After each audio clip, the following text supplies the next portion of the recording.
Hello, hello, hello. We are in day 5 of the Tupac case. Hold on. Let me check. Okay, got my TV muted now. This is AB to the 7th power, and I believe that she found a clip of a former cop who was working that night giving his account. Let's get it.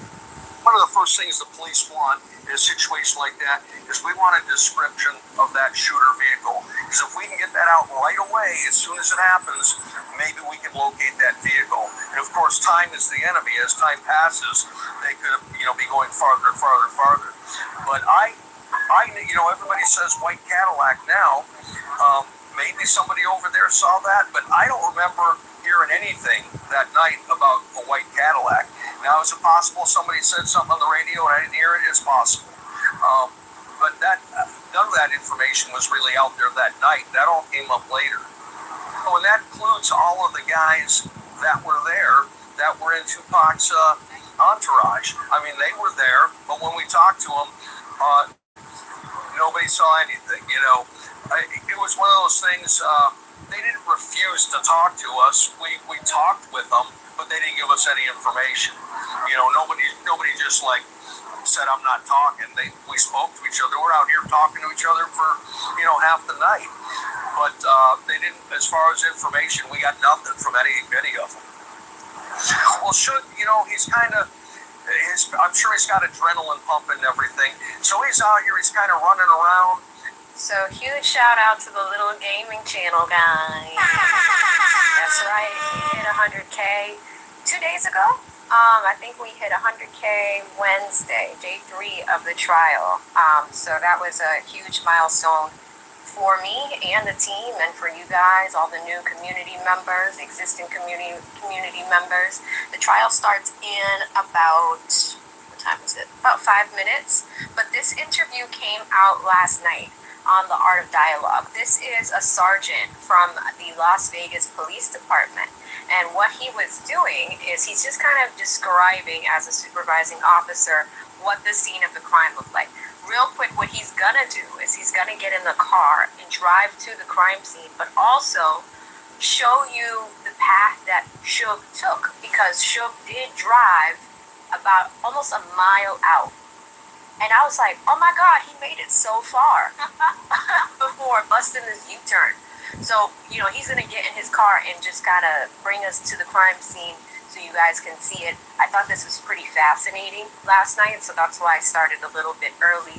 But thank you so much to the Little Gaming Channel. If y'all could please spam TLGC in the chat. He dropped 150. He said, oh, shiznit. Your girl hit 150. Yes, I did. Yes, I did. Thank you, the Little Gaming Channel. I can't tell you how much your support means. From the very beginning all the way up until now. Seriously, it means so much that you continuously rock with me, and you're showing everybody this community is pretty powerful. I believe in AV. I believe in chatter.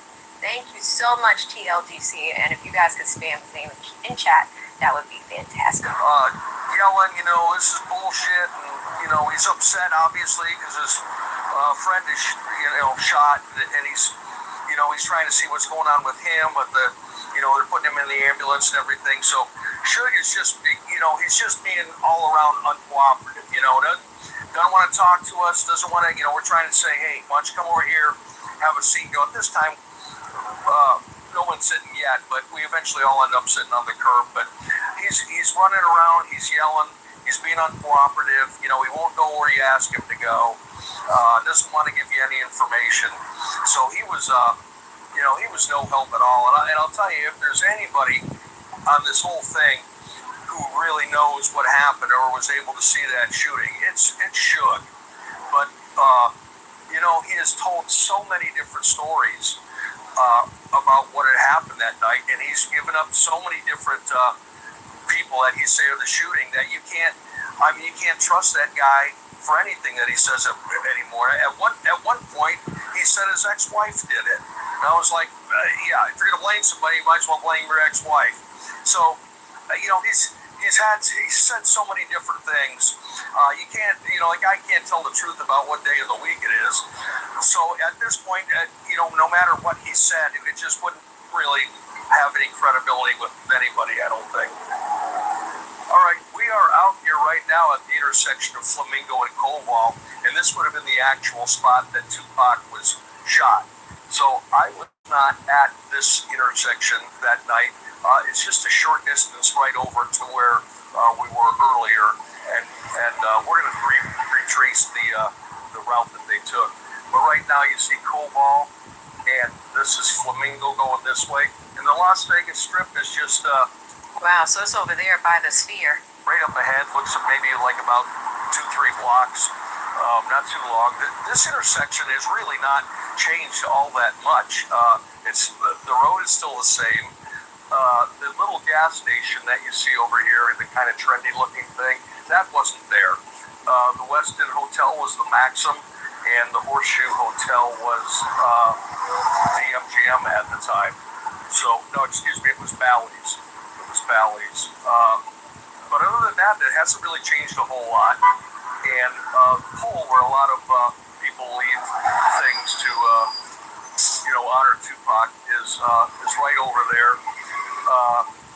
It's not very glamorous, but it's all there is, and it's still, I guess, people can still make their point, send their regards.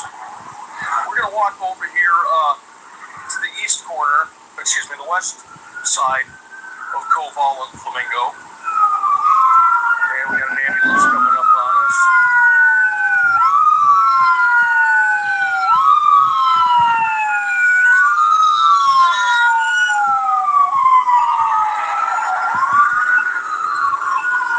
Okay, so if you look at the direction these cars are heading, this is where Tupac and Suge were driving as they were heading over to the club.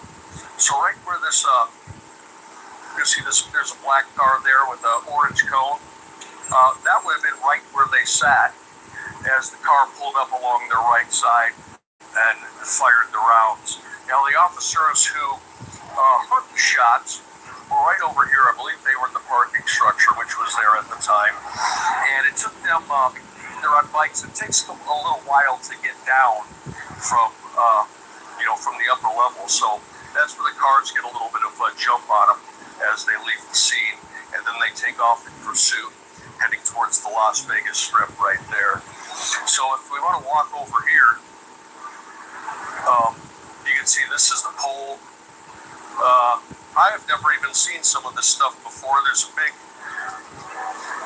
sidewalks painted for him. A lot of people writing all kinds of interesting things there. You got a banner up. Oh my gosh, this is so crazy. I have this tattoo. Like, it's so weird. People put things on there. They put things on the fence. It's funny because I have never even seen this before, so this is interesting. But and then some of Tupac's some of the phrases and stuff that he's known for. And so people definitely, wow, there's got to be thousands of signatures and people that have visited this post here. So, this is kind of the only real thing here there is to write on, other than the pavement that they did right here. And as you can see, it's got 30 years of people leaving their mark on it and putting all kinds of different things on it. But so this would be, if you look right where that maroon SUV is, that would have been right where they were. That's the time of the shooting.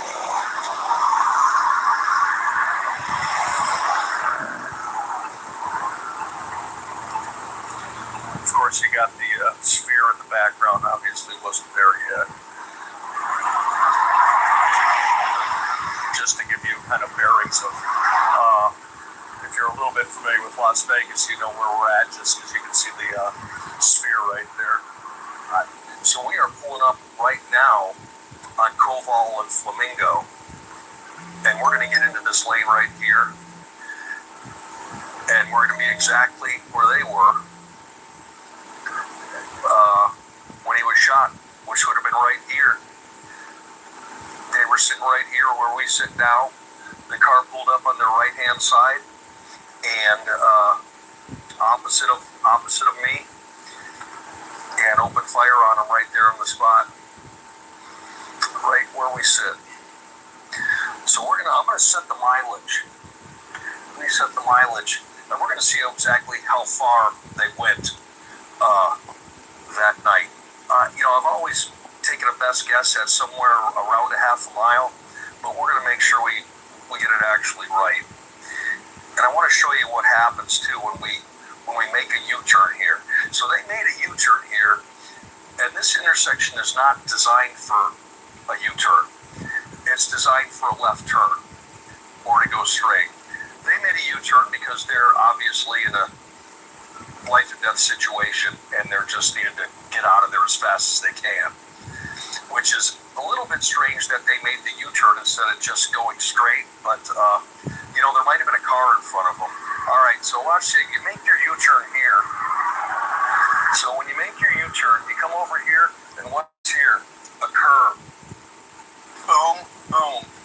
And your front tire and your back tire hit, and you blow your rims off. You blow your tires off the rims of the car, and I'll guarantee you that's where they blew the tires off of the rims, right there. And people say, well, you can't drive on a car with the two flat tires. You can't drive well, but you can. You can drive for sure.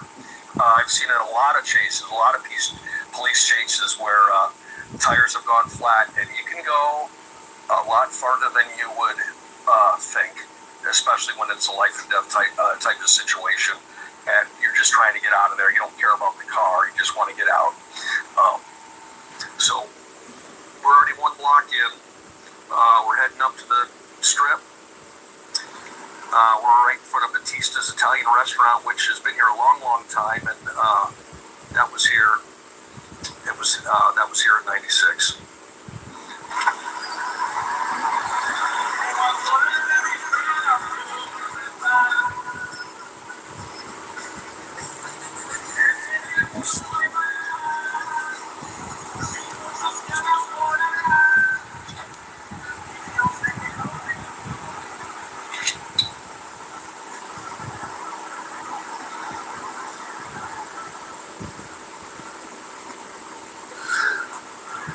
See, traffic it's not terrible, but it is kind of thick, and it's just we're out here on a Tuesday night at 11:30 p.m.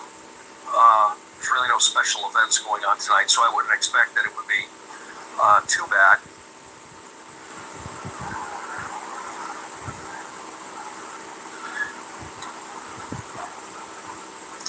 This hotel off to the right, Vanderpump, used to be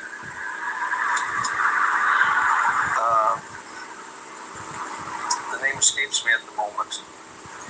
But we're going up on Las Vegas Boulevard right here. Mm-hmm. They got in this lane, and this is where they turned left, which is southbound. And we're going to cross right in front of the Bellagio, which I believe was not the Bellagio at the time.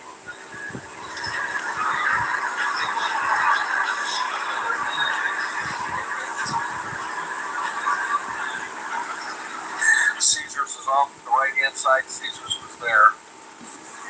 Oh, this was the Barbary Coast, was the name I was trying to think of. We're now 4/10 of a mile into it. Wow, so should traveled a little bit.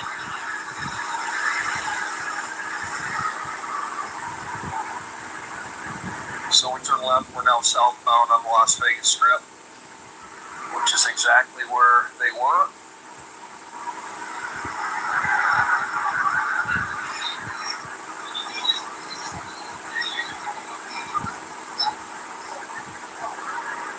And we've still got to go a little farther south. Right now we're in front of Paris, and of course the Bellagio.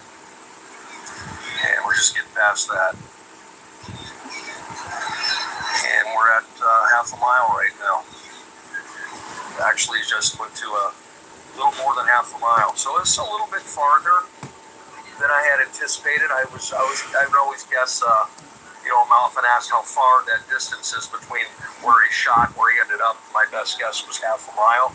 Looks like it's going to be a little bit. Hi, we're Yuki, the Grammy for speech. Yuki uses generative AI to help enablement leaders provide pitch certification at scale. With Yuki, your reps can practice their pitch, respond to real-time. So this is where they made their left turn, which they weren't able to complete the turn. So they come right through here, they hang a left, they're going too fast, and they got two flat tires, and they lose control of the vehicle right here, which is 8/10 of a mile. So just short of a mile.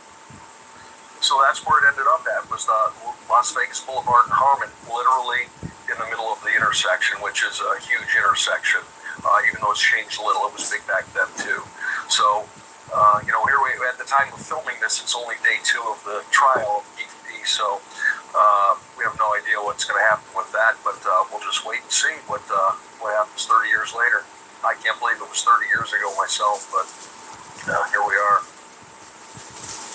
All right, guys. So that is huge. It came out last night. I wanted to make sure that you guys had an opportunity to watch it. It is likely that that gentleman is going to be testifying at the trial as well.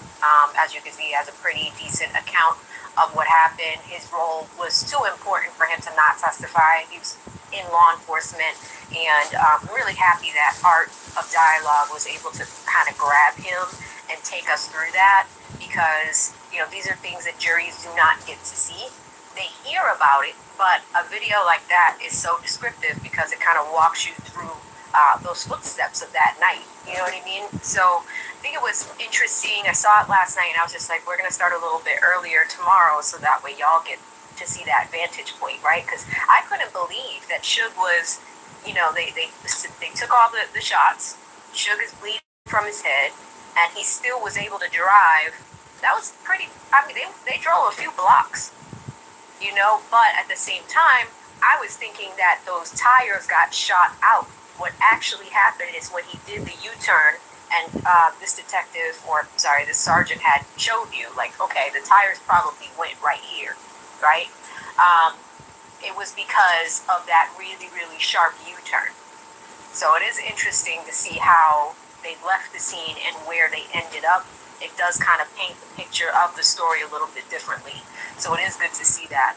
All right, we are at 12 p.m., 12:11 Eastern Standard Time. They are late in court today. I'm going to give it a refresh. Oh, here we go. Maybe not.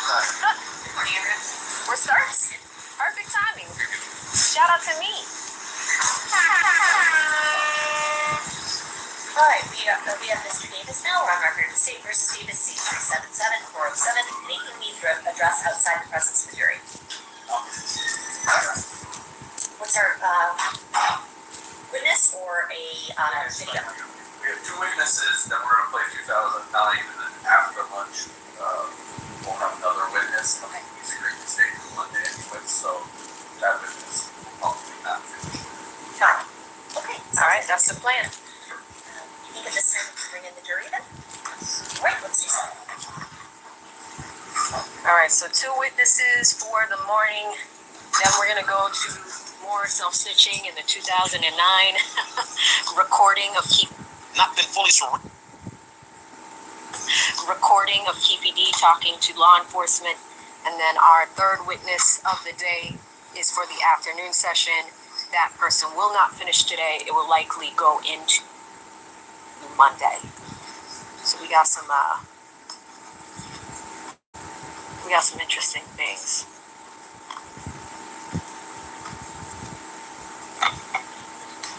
KPD was in a good mood yesterday. And we are now live with the rest of the world. Yeah, no TiVo time.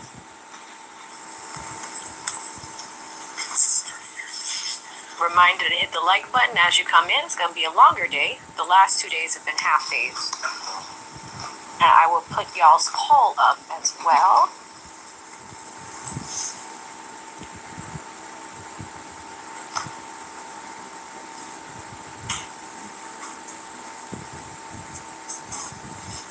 Yesterday you were at 50. I think you were at 50%. He's still cooked.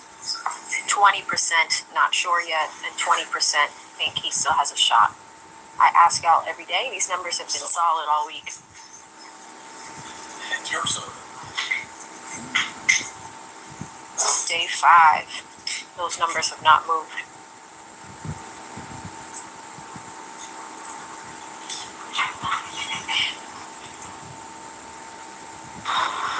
AI is changing everything. But that's your thing. Change. Do a lot of crime. Do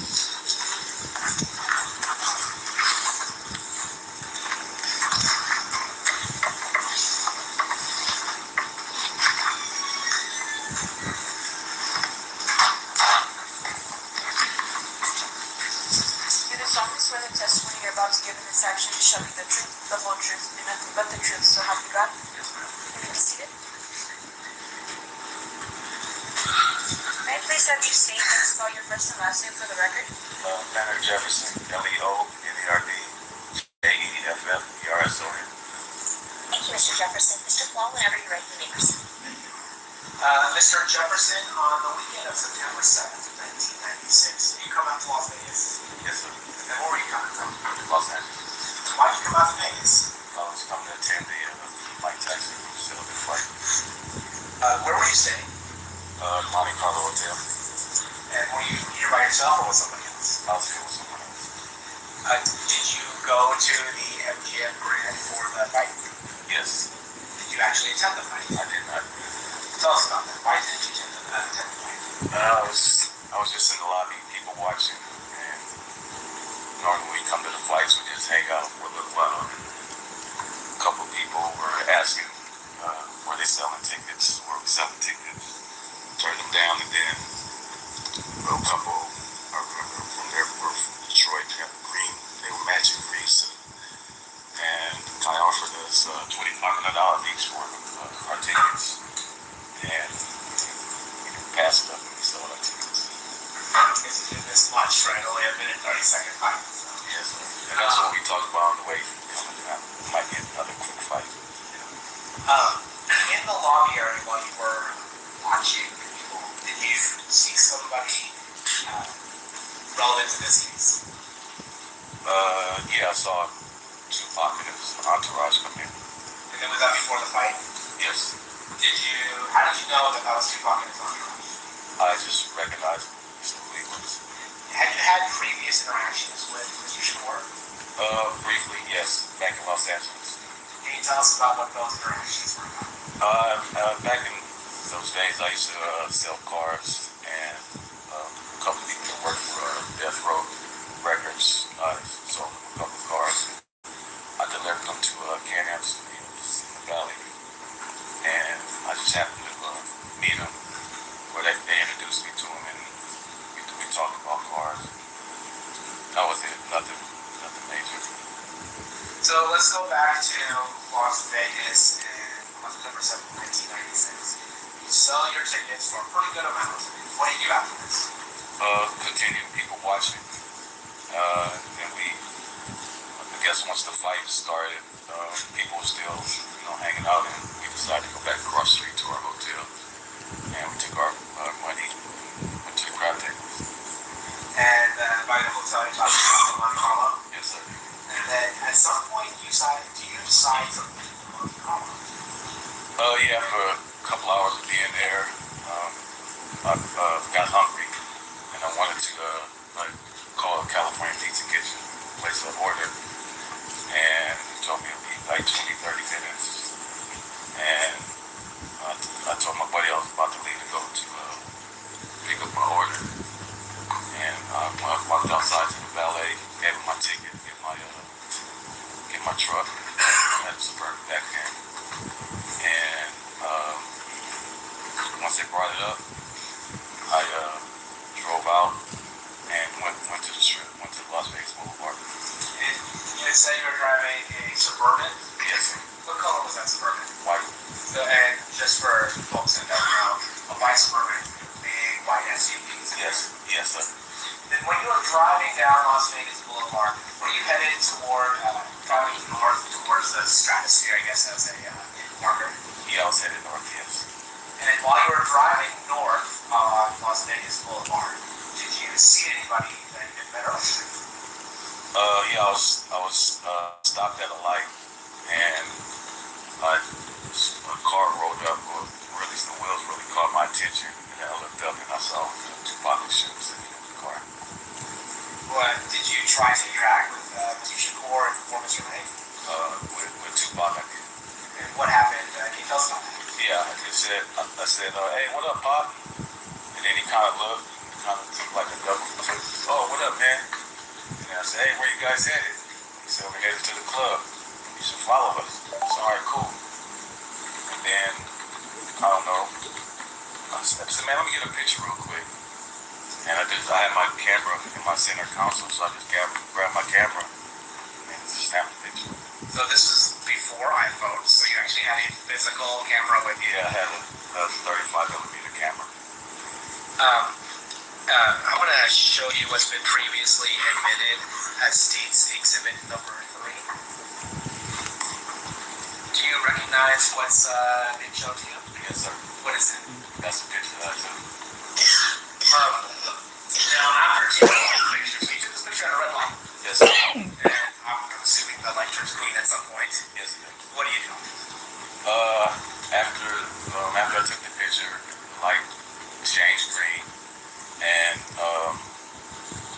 they took off, and I recognized like one or two of the cars that were behind them from seeing them from LA, so I let them go by, and then they got in front of me, and then I got 3 cars behind them, behind the BMW, and then we're ready to drive down Las Vegas Boulevard.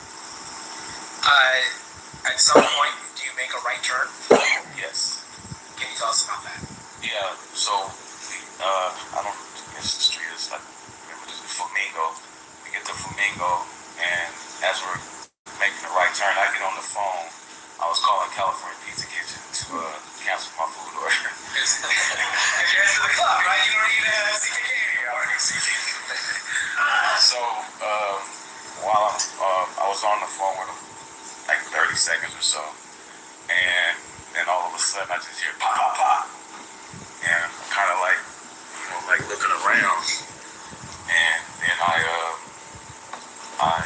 see the cars were stopped. I see the people in front that were in the cars. They got out of the car and ran to the front. They ran to the BMW. So you hear gunshots, Yes, but you don't. Do you see where the gunshots are coming from? I did not know. And do you see who's doing the shooting? I did not know. You just hear the I gunshots. just did. And then when you are looking up, after it looks like you were kind of ducking down a little bit. Yeah, I didn't know where they were coming from. After you look up, you see people from the other parts of the caravan get out of their vehicles. Yes, sir. And which vehicle are they going towards? They went towards the BMW. And then what happens after the people start going towards the BMW? When they started running there, all of a sudden I see the BMW make a big.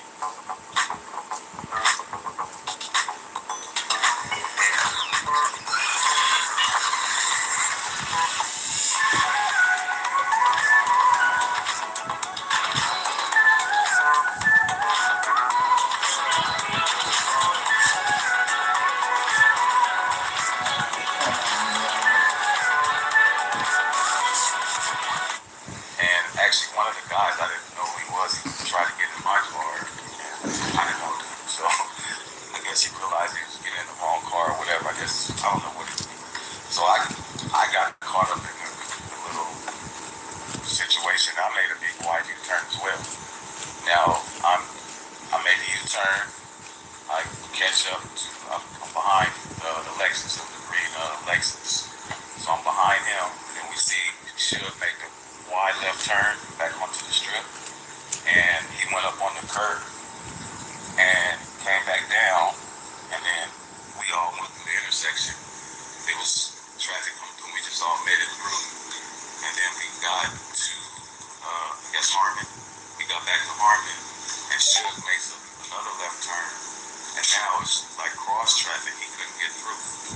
And by this time, now you see the bicycle cops. There's a bicycle cop rolls up, and Suge is kind of like stop here. This is Las Vegas. This is the street turns on, so he's just stopped. And then the cop drops his bike, and I started to get out, and I got back in once I saw the cops. And then so you're in the middle of Harmon in Las Vegas. yes, sir. And Mr. Knight's car has just stopped at this light. Yes, And you stop as well. yes. Are there any other cars that stop along with Mr. Knight's car? Yeah, I'm stopped behind the green Lexus. Okay, so I'm literally right behind him in the turning lane. So there's the BMW that Mr. Knight's driving. Yes. You have a green Lexus, and you have your white Suburban that you're aware of. And then you said you were going to get out of your car. You see bike cops, and then you decide to stay in your car. Got back in, yes. What do you see as you're inside your car? Do you look at the BMW at all? I look at it, and then I see, like I said, the bicycle cop rolled up, and then he drops his bike, and then I see Suge getting out the car, and now the officer is yelling commands from get down, lay down, and you hear Suge say, my man, pocket shot, we need help, pocket shot. And then the cops, I kind of blanked out, I didn't really hear what he said, and then the cop, Suge got up and they walked over to the passenger side of the car. Okay, and so initially, is it fair to say there's one bike cop, or are there multiple bike cops immediately? Well, I saw one, but then others came. So I saw one immediately.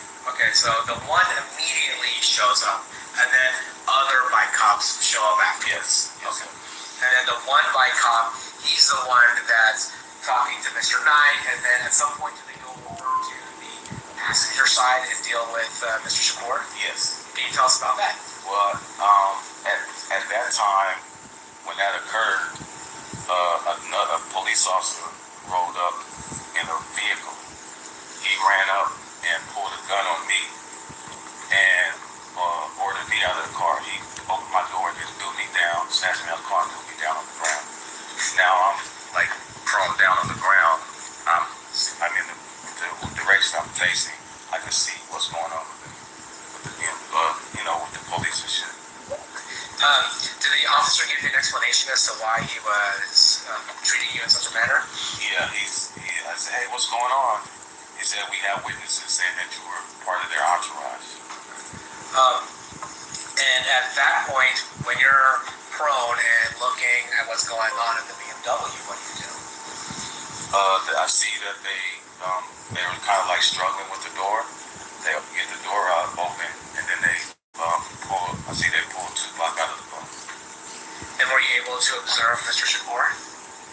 Not really. It was like I saw the movement, but I didn't see what happened after he got out of the car. All right. So what happens after that? The cop is, he sits me up now. He's asking me for my ID, where I'm from, what am I doing here, where am I staying, and he's writing down the information. The other, I don't know if it was his partner or just another cop who's searching my Suburban, looking at whatever they do. Yeah.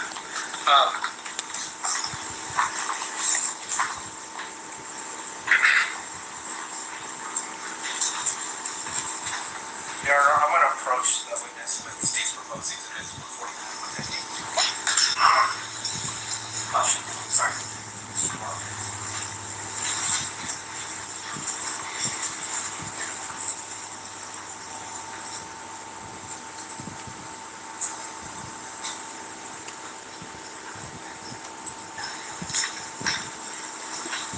I'm going to show you state's exhibit 150. Recognize the people on States 150? I don't know that at the time. I didn't know their names. I just that's me sitting here. I had the black pants with like a tuxedo type vest, white t-shirt, and I learned this is Edie, and I don't know. At the time, I didn't know their names. Okay. All right. Have you subsequently met or learned their names since then? I learned their names, and I met bunch of Stacy's in 149. Since that night, have you learned who these people's names are? Yes. And does this accurately reflect who their names are? It says their names. I can't say it. But yes. Okay. I'm going to speak to 149, 150 minutes.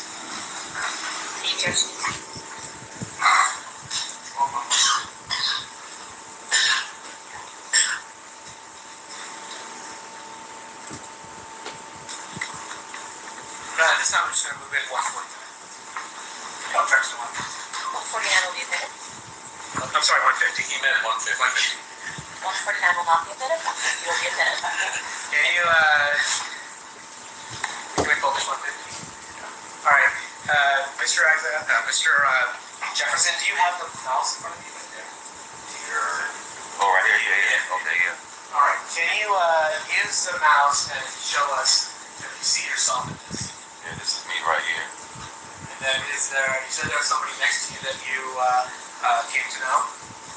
Yeah, I learned this was EDD. Okay. Approximately when in this night is this photo taken from? I don't know the exact time, but Like in the sequence of events, I don't need time, but this is after you get pulled out of your vehicle? no. When is this? Uh, When you come back? when I come back, yes. Okay. All right, so then we'll get to that. Yes. So, at some point, are you released from the scene told you can go? Yes. And where do you go? I go back to my hotel. And what do you do at the hotel? I go back to the craft table where my buddy was, and I'm talking to him, telling him what's going on. I'm sure it's a hell of a story. Oh, yeah. And then, does anything happen that draws you back to the scene? Yeah, well, while I was there, I guess I was there maybe 15, 20 minutes or so. And while I'm standing there talking to him, I get a tap on my shoulder. And it's a police officer. It's the same police officer that snatched me out of my car. And he said, "We fucked up. The detectives want you back in the scene. So we need to get you back in the scene." And had you at the scene told police officers where you were staying?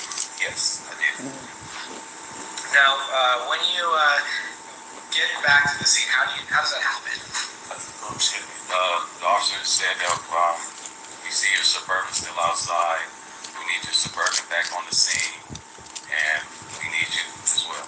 He said, "Okay, well, I'll drive it back." He said, "No, my partner will drive your Suburban back, and you'll ride the car with me."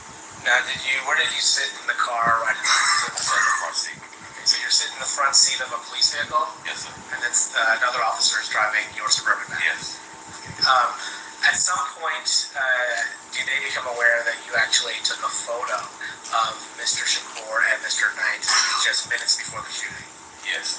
And how does that happen? Well, once I got back to the scene, the officer said the detective will come and talk to you. So I sat in the car 20, 30 minutes or so. And the detective came over and talked to me, introduced himself to me. And he just asked me, what happened, describe what happened. And did you tell him, to the best of your recollection, what happened? Yes. And then at some point, did they ask for your camera? Yeah, well, I told him that I was in the intersection. I took a picture. And he asked me, "Oh, really?" And I said, "Yeah." And he asked me, "Do I still have the camera?" I said, "Yeah, the camera's in my truck." And so, do you give it over to the police? Yeah, back then we had the 35 millimeter where they had the self-rewind, because I think I had either 24 or 36 exposures, but I hadn't taken all the pictures. So the camera has like a self-rewind where you can rewind the film. So I rewound it and I gave him the cartridge. Okay. So, back then, there was a roll of film, right? Yes, sir. And then you would load the camera by stretching the film across the bottom of it. Well, it wasn't that high. Oh, okay. I just put it in and then it Automatically. yeah. Okay. Yeah. And then when it was done, it would automatically rewind the film into the canister. Yeah, unless you did the self-rewind Uh-huh. and you didn't want to do the whole 24, 36 with it. And so So you did the self-rewind and then handed over the film to the police? Yes. At some point, do they give you back the film? Yeah, a couple weeks later. And then do you develop that film? Yes. And it's at that point that you realize, oh, I have this photo. Yes. Since that time, obviously, that photo had become pretty famous, is that fair to say? Yeah. Yes.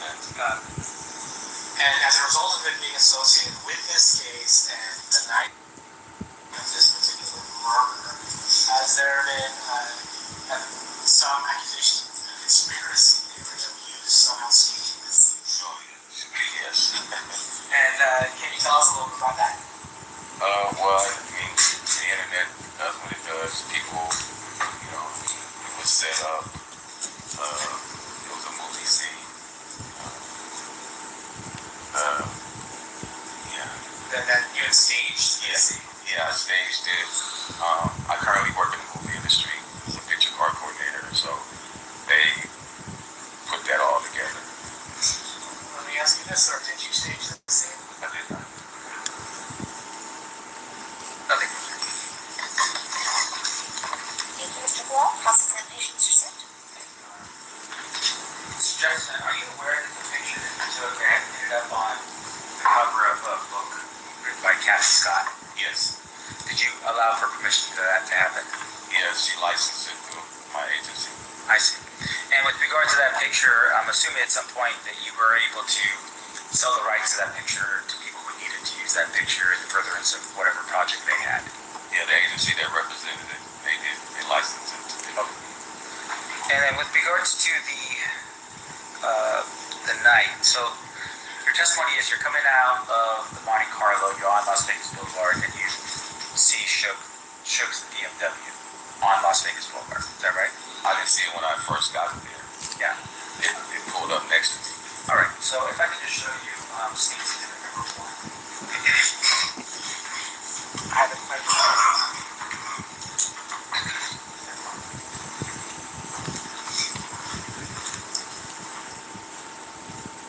Okay, I'm going to show you what's been marked in as Sneak Exhibit number 1 first. And I'm assuming you're not from Las Vegas. No, sir. All right. So this, you just tell me if you can recognize this from this aerial view what we're looking at here with State's Exhibit number 1. I mean, based on what it says, MGM, Carriage House, Harmon, Cobalt, Flamingo. Right. In terms of where the Monte Carlo is or was at the time when you were there, can you point out on this map where it would have been?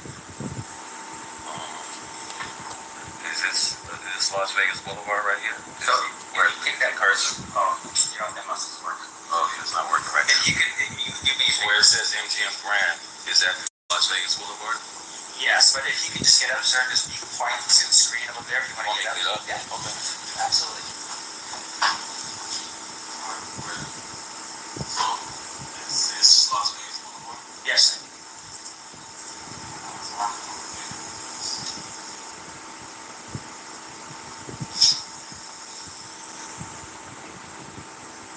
Let me ask you this question real quick. Sorry. No, that's all right. And once again, I just want you to be familiar with this. If you're not familiar with it, I'll just take you down. Okay, that's fine. No worries. You can back up on this. I understand. That's fine. And fair to say, of course, we're talking 30 years, and you're not from here, so it would be very difficult for you to remember that kind of stuff, right? Remember what? Details about, on an aerial map where Las Vegas Boulevard is, maybe where Trump can. I mean, I could had a actual map that showed where the street is because it said Harmon Right. on one area. If you can put it back up, that Sure. You want to jump back down and No, I can go from Harmon. Well, it says Harmon, so Harmon. Oh, okay, I see. So the red dot is Harmon in Las Vegas. Yes. Okay, yes, that's where I took the picture of. Okay. Yes, gotcha. All right, and that's where the cars eventually ended up anyhow on the way back. Yes. Okay. Now we see on State's Exhibit number 1 that you have this flamingo and this right here. Yes. Any reason to dispute that that's flamingo? No. Okay. What it says Flamingo. Sure. Got it. Well, but back to it, you know what I'm saying? So let me ask you this. So I'm gonna scroll in here real quick. You said you see them over off of Harmon, meaning Suge and Tupac over on Harmon and Las Vegas Boulevard. We were on Las Vegas Boulevard. In the beginning. Yes, sir. And that's where you took the picture of Tupac and Suge. Yes, sir. And you're doing it from your Suburban. Yes. And then at some point they're saying, hey, come with us to the club. And I'm assuming at that point, you tell me if I'm wrong, you didn't know where 662 was. I did not. All right, so you're just following the procession. Just following. Yes. So at some point, you Suge's in number one, vehicle number one. There's two other vehicles behind it, and then you slip in as vehicle number, I guess, 4 in the line or 3 behind Suge. I think it was 3 cars back. Okay, behind Suge's vehicle. Yes, sir. Okay. And then you are driving down at this particular point. You're going down Las Vegas Boulevard, heading north, as you said before. Yes. And then you make a right-hand turn on Flamingo. Yes. And then you head down. Now, I just want to be very clear. When you get to that intersection, which would be the intersection where everyone stops, it was a red light. Yeah, I didn't make it all the way to the intersection to Cobalt. I didn't make it all the way there Why not? because I was back and I was like I said, like three cars back, so I didn't make it all the way to the intersection. The intersection. Yes. When I made the U-turn, I was in the middle of between Cobalt and Las Vegas. So how did you make your U-turn? I made a big wide U-turn. I was in the second lane. Okay. We were in the second lane, and I made the U-turn into the third lane and went back over in the other direction. I see. Now, when you make that turn, you come back over, you make a left back on, you're following Suge's vehicle all the way through. Yes, sir. Are you still number 3 or number 4 in the procession? I think I was like number 2. I was behind the green Lexus. Okay. And then when you get to this intersection, that's Mark. That's Harmon right there. So that's when you stop your vehicle, you get out of your vehicle at that point. Where they pulled me out the vehicle. Yeah. Okay. Yeah, they pull you out of the vehicle. And fair to say, there's a lot of confusion going on that night. For I would imagine with the police officers, they were able to see, they don't know what's going on and who's who, right? Oh yeah, yes. But that night, can you describe for us the traffic when you were stopped? I mean, were there cars on the road? Were there people on the sidewalks? Yeah, there was traffic. It was like, I guess you could say medium traffic. And people on the streets? Yes. All right. Now, when you first arrived and you had seen Suge and Tupac, can you describe for us a little bit about, I mean, there is a vehicle, and you recognize the vehicle, right? I didn't know the vehicle, no. Oh, did you see Suge and Tupac in the vehicle? That's what I saw. The wheels is what caught my attention. The wheels. And then I looked back and I saw Tupac and Suge. Okay. And were people running up to the car? No. And so when you ran up, Tupac, was he hanging out the window or was he sitting in his chair? He was sitting in the seat. Okay. And when you have that conversation with them, of course, you're having a conversation and it's not like, I mean, you're not hearing people screaming out Tupac's name. Exactly. No. Now, in addition to that, you said that that when you were summoned back to the area by the police, they told you to take your vehicle and actually put it back into the area. No. Or no? No. You just drive over to the area in your Subaru. Yeah, the officer drove it back. I see. He didn't put it back where it was. You know any reason why they would have just driven your vehicle back? They did drive it back. I know, but why did they? You know? Oh, no, I don't know. I Okay. don't know. And when you were there, you had made mention that your film was taken. You had given your film over to Metro. To the detective. And when you got it back, it still was not developed. It was in strips. Ah, I see. So they had developed it. They and it was developed it, yes. Gotcha. So what you had was the negative, Yes, sir. and then you printed from the negative. I took it to got the photo, 1 hour photo. They developed it. Okay. Sir, I have no further questions. Thank you. Anything further, Mr. Cole? No. Ladies and gentlemen of the jury, any questions for Ms. Lucas? Okay, we have one.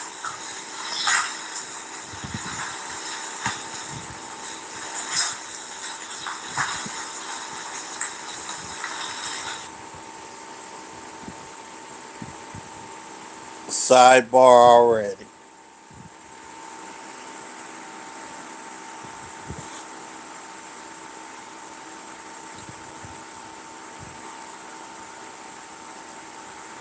see what AV has for us.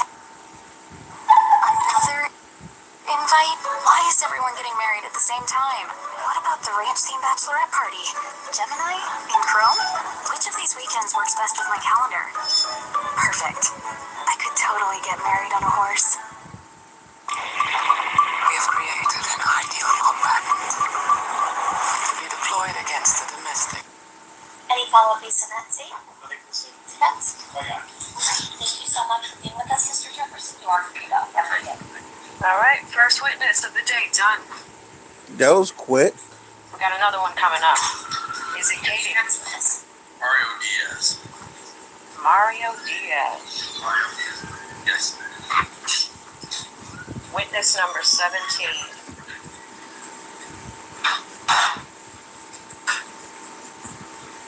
I'll give you guys a midday recap shortly.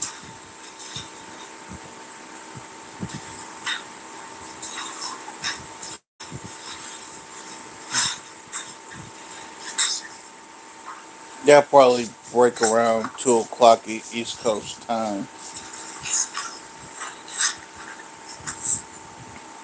Thank y'all for hitting the like button.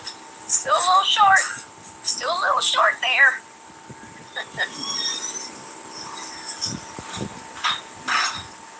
Actually, really short. You just sound this letter testimony you're about to give in this section. Show me the truth, the whole truth, and nothing but the truth, so help me God. Maybe see.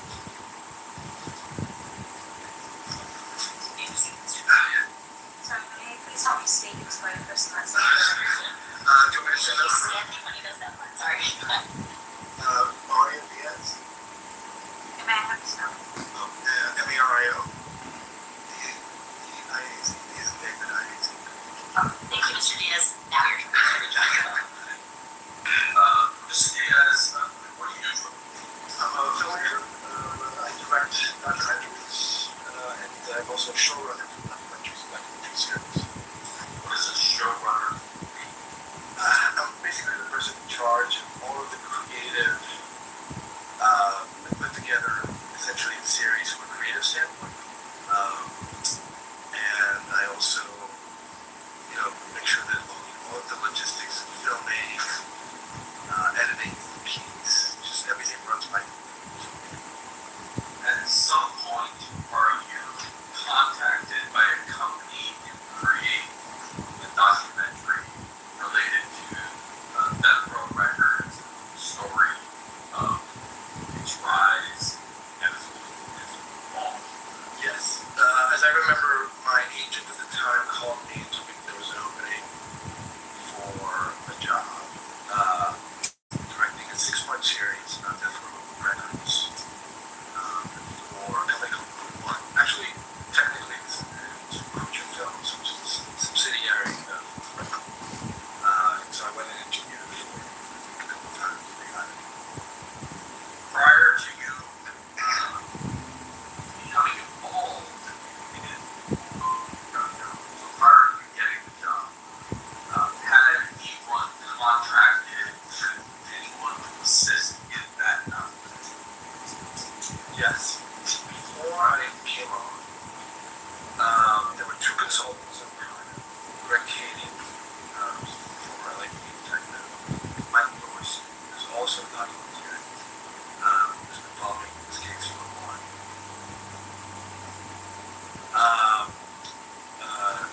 The defendant was also on board, I was told, and so was Chanel. They had agreed to participate.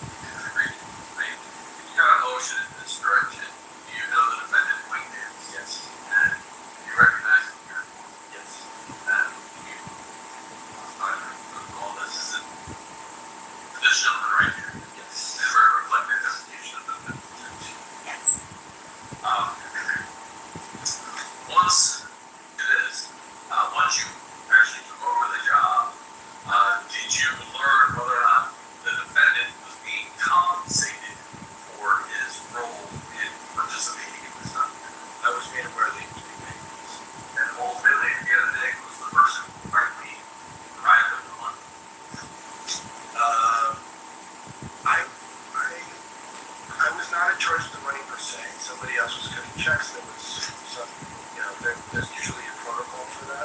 So I don't remember exactly who it was. I know that I at one point actually had it.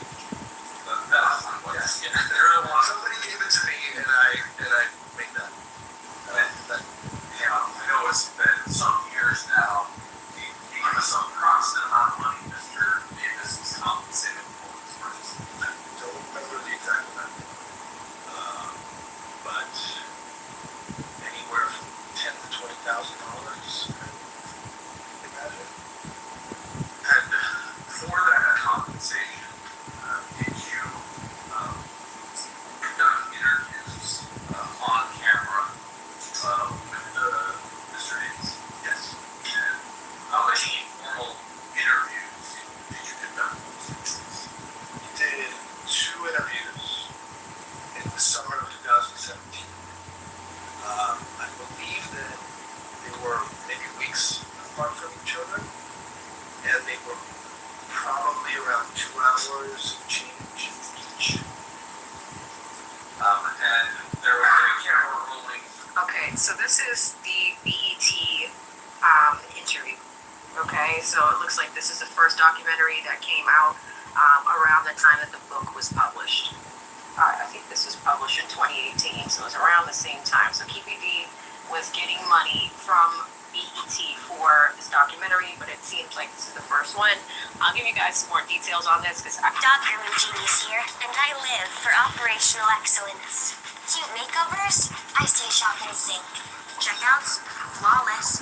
From game day crowds worldwide to running this shop, that's That the production company had in the building. And he asked Mr. Davis to come. We would communicate. I was text while the interview was happening just to corroborate certain things that Mr. Davis was saying. And Mr. Dorsey, did he have the ability to hear what was going on inside? Yes. He had his own speaker set up. Did you subsequently learn that he had recordings of his own recordings of your interviews that were live?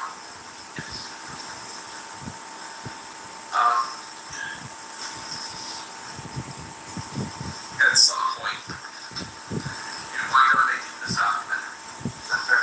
Yeah.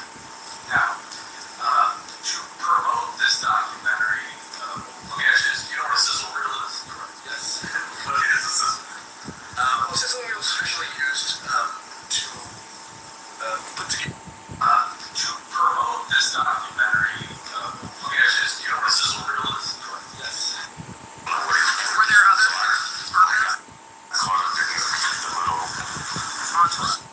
Okay, Emily D is a little bit behind. Let me go back to A. Recordings of his own recordings of your interviews that were live.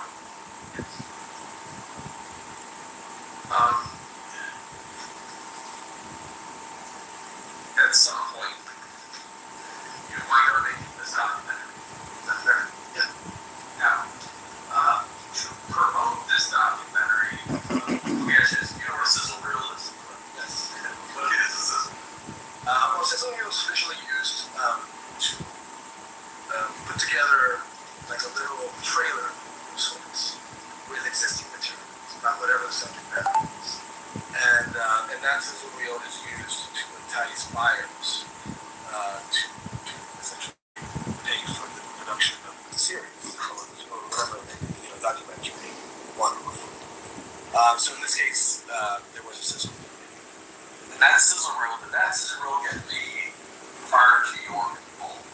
I believe so, yes.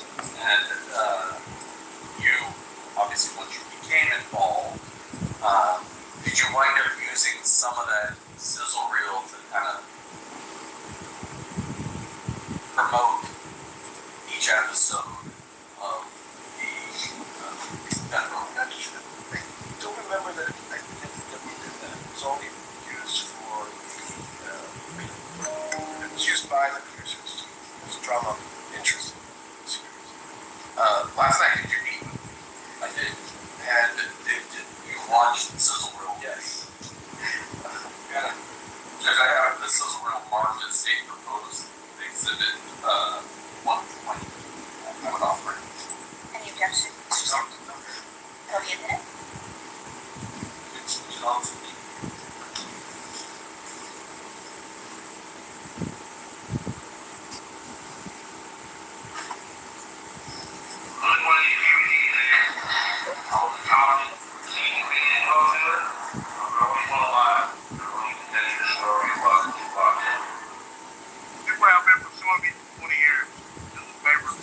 me. I'm coming out now to tell the story because I've got cancer. I've got nothing else to lose. All I care about now is the truth. The story starts in the streets of Compton, go all the way to the streets of Las Vegas.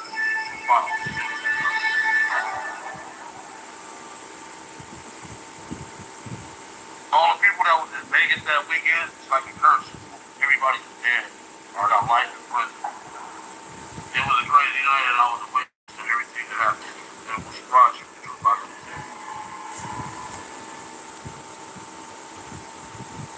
So,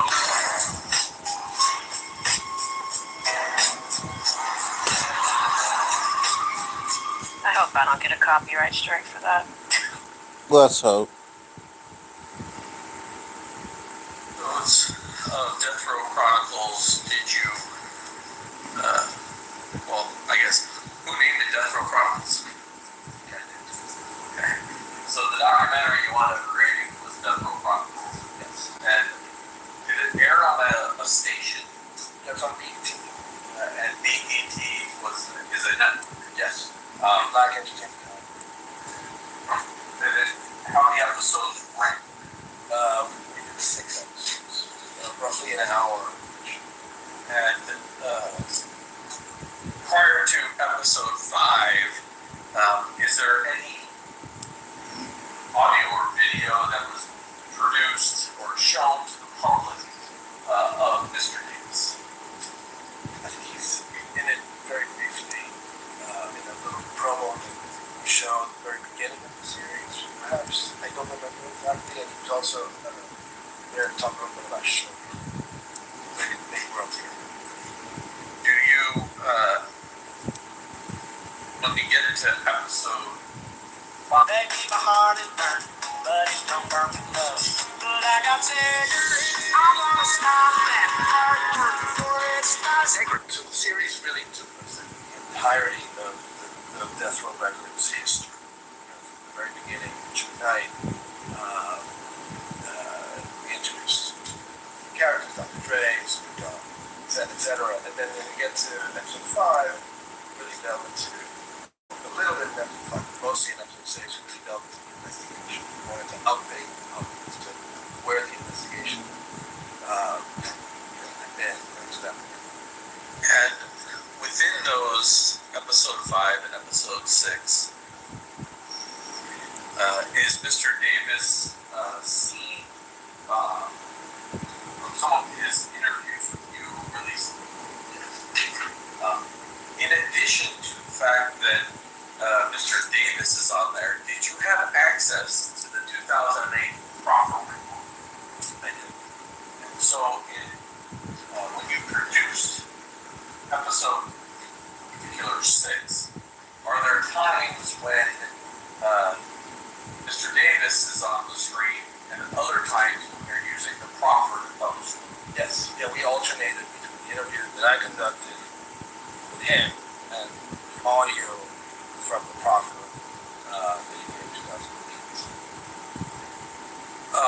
Judge, I have marked as State's Proposed Exhibit number 123 just the clips that involve Mr. Davis. There are any score points from episodes 5 and episode 6. Okay. I offer those this time. Any objection? Any objection? Alright, so they're gonna approach on that. Let's see if I have a bit of table time. So I'm just going to go through these with you.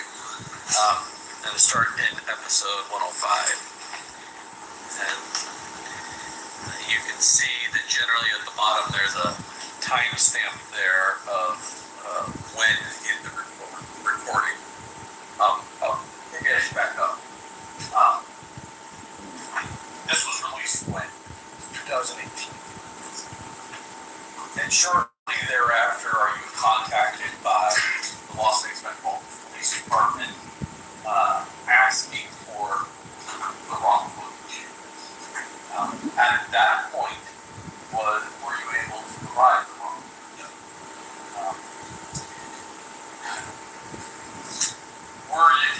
Did you become aware that that the Las Vegas Metropolitan Police Department was only provided what was publicly released in 2018?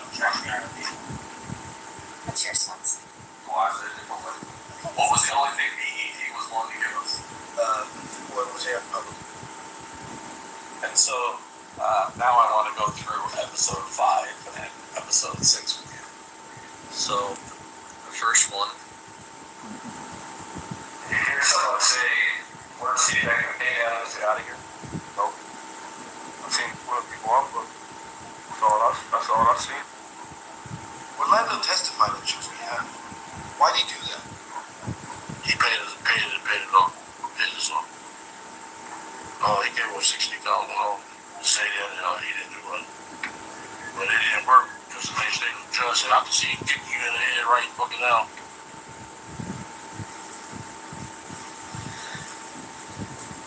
So Mr. Davis told you a story about Mr. Anderson's probation, Mr.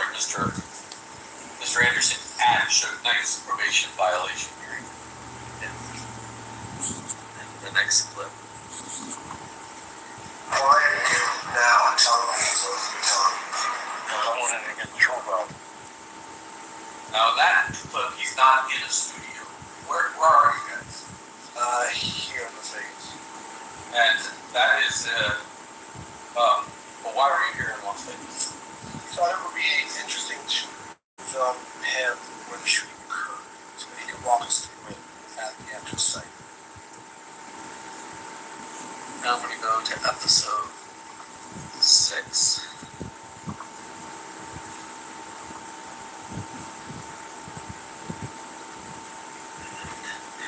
I'm just going to go with these each in order. Man, I feel like I still go to jail with that, man. Because this is federal. So in this video, you can see Mr. Davis walking, but is that him actually speaking to you, or is that cut in from the 2008 prompt? I believe that's the 2000. Can we play it again? Yes. Man, I feel like I still go to jail with that, man. Because this is federal. It's from the beginning.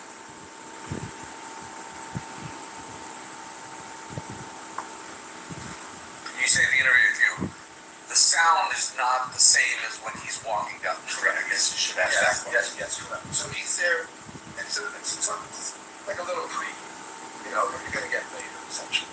So we keep it, it's just his feet to create a sense of mystery. The audio comes from the actual interview. In 2017. Correct. And the last living eyewitness to Tupac's murder is telling his story. Why are you now telling me what you're telling me? Because I wanted to get the truth out. You ready?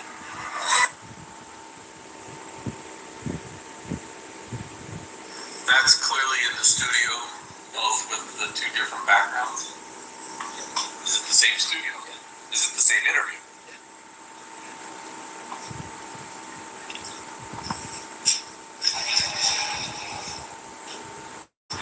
Okay, you ready?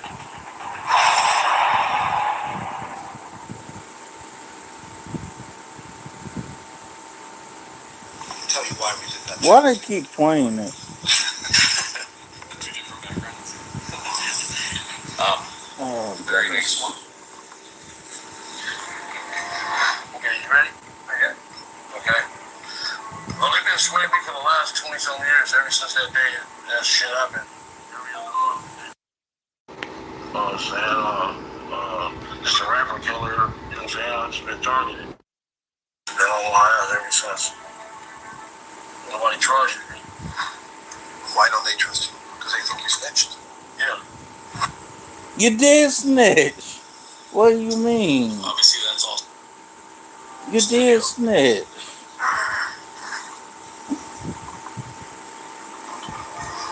Okay, you ready? Yeah. Okay. Well, they've been sweating me for the last 20-some years, ever since that day that shit happened. Every other month, they was up there saying, just a rapper killer, you know what I'm saying? I've just been targeted. Just been on my ass Bro, you is a snitch. ever since. Nobody charged me. Why don't they trust you? Because they think you snitched. Yeah. Well, you is a snitch.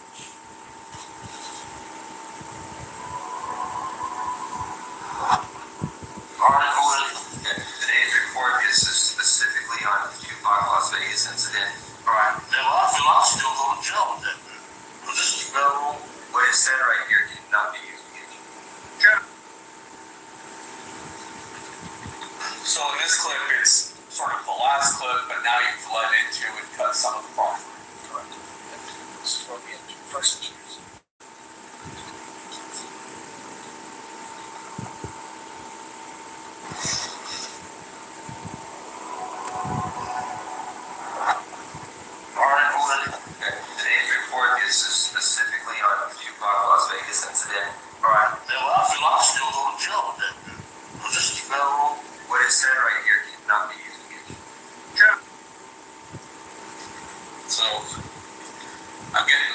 sense here that before commercial you kind of lead off, and with commercial you remind people what they just saw.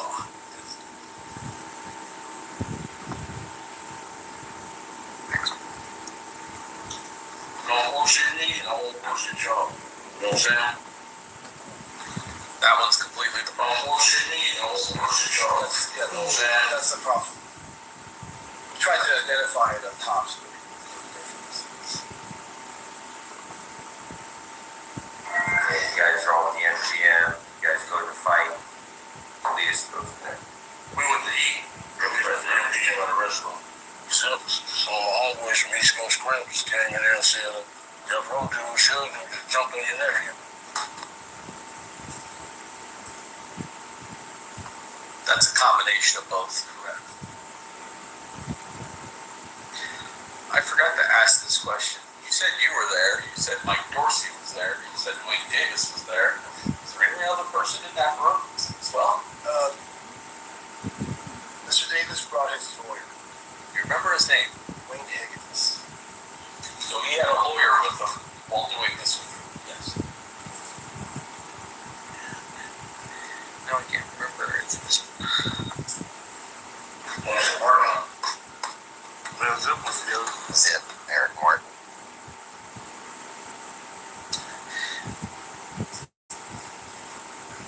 For the most part, although I think you hear Greg Katie's voice. Is that correct? That's Mr. Davis himself in the interview. When he asked me, we need to know. I said, yeah. Yeah, okay, go for that. Where does he get a gun from? I'm gonna see him tomorrow. What did it block? Zip was out. That flashed up on Greg Katie's face. And do you recognize the person that's depicted in the photograph now here in front of you? Eric Martin. It says AKA Quan Williams. People refer to him in this case as Zip or Von Zip. Yeah.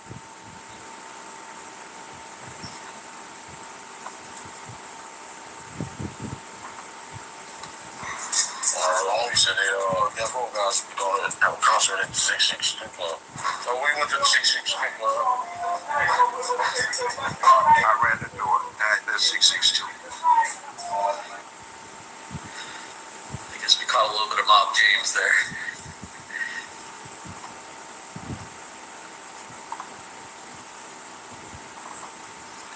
Tupac and Suge, they never show up. So we left. That's in studio. Yes. Cop got some drink. We was gonna party and shit. Little drinks. Meanwhile, Tupac and Suge were driving. Also in studio.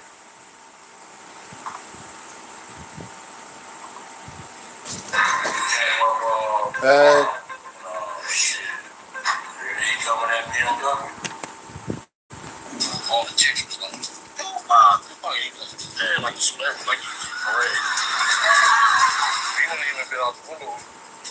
I never seen him.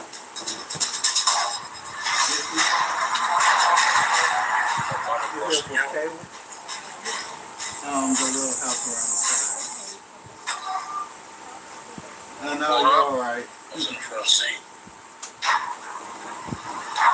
Happened to see my friend, Jill. Sure looks over, he sees you. Yeah. He goes right at you. Yeah, he was.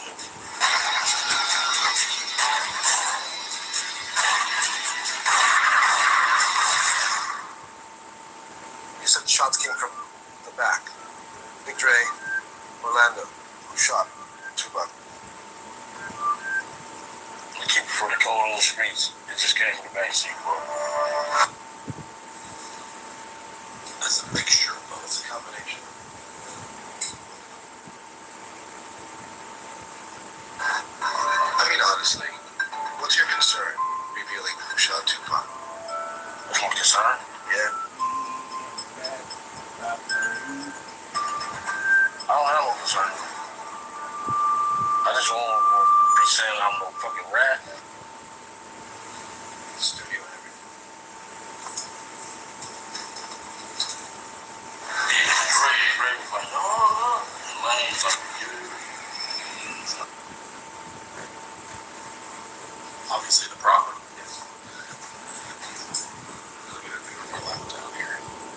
I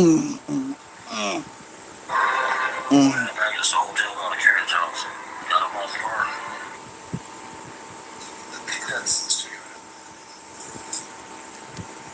You have some graphics going on. That's him in the studio speaking to him. They pulled up in the ambulance while we standing over there. Because she was a funny little girl. This is the prophet. And then the last one. And his impression is that this guy had it coming. I'm here, football, amigo. And this is the spot that changed my life forever. September 7th, 1996. The night of the Mike Tyson fight. Tupac jumped on my nephew. Shit went down.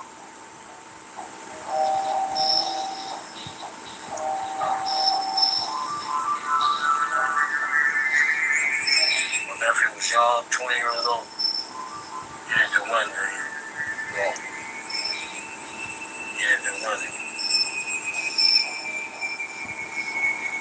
Tupac shut up, kept his hands to himself. So that's a combination of the material we shot here in Vegas with the studio interview. Sometime after the indictment in this particular case, is there a position change by people who control the raw footage and intellectual property to what Mr. Davis said? Yes, the production company, the network, I think, agreed to provide. And were you at all involved in the reasons why you decided to do that? I think I lobbied a little bit, but Mike Dorsey lobbied a lot stronger to get it released.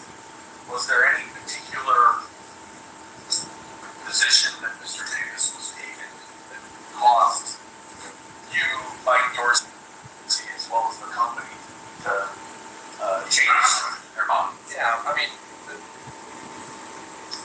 in general, we heard that he said that this was just for show.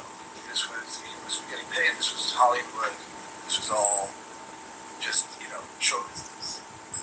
The term scripted came up with that. Was your show scripted at all? No, and I pride myself in making sure that my work meets the strictest journalistic standards.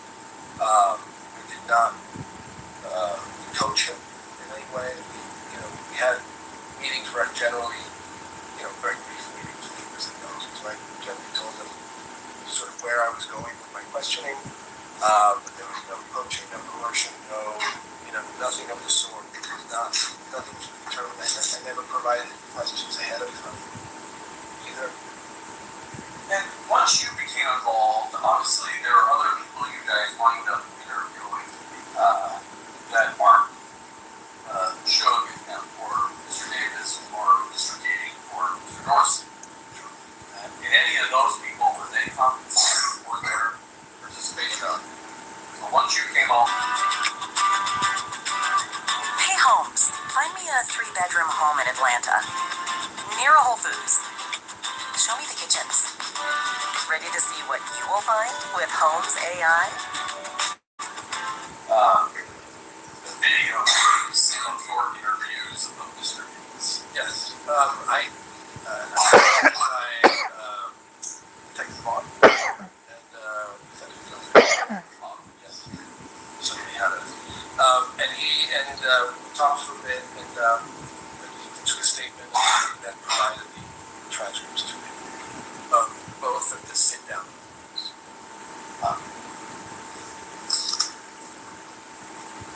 And I'm going to show you something just for identification purposes.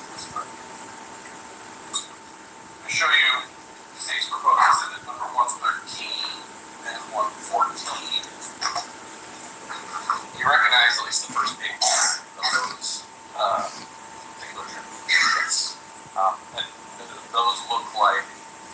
before transcripts were provided. Sure. Yeah.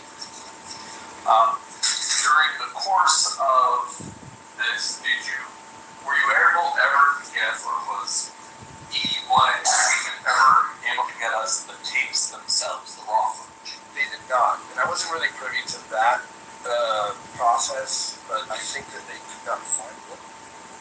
Is what I was told. Or maybe they didn't try hard enough to find them. I'm not sure.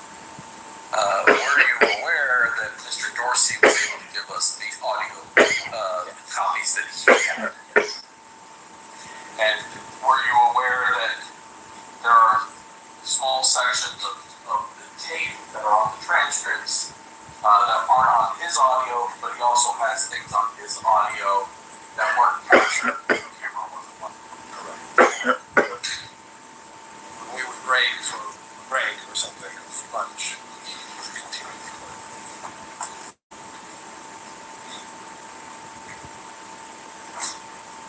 I passed the questions. Okay, cross-examination, Mr. Sand.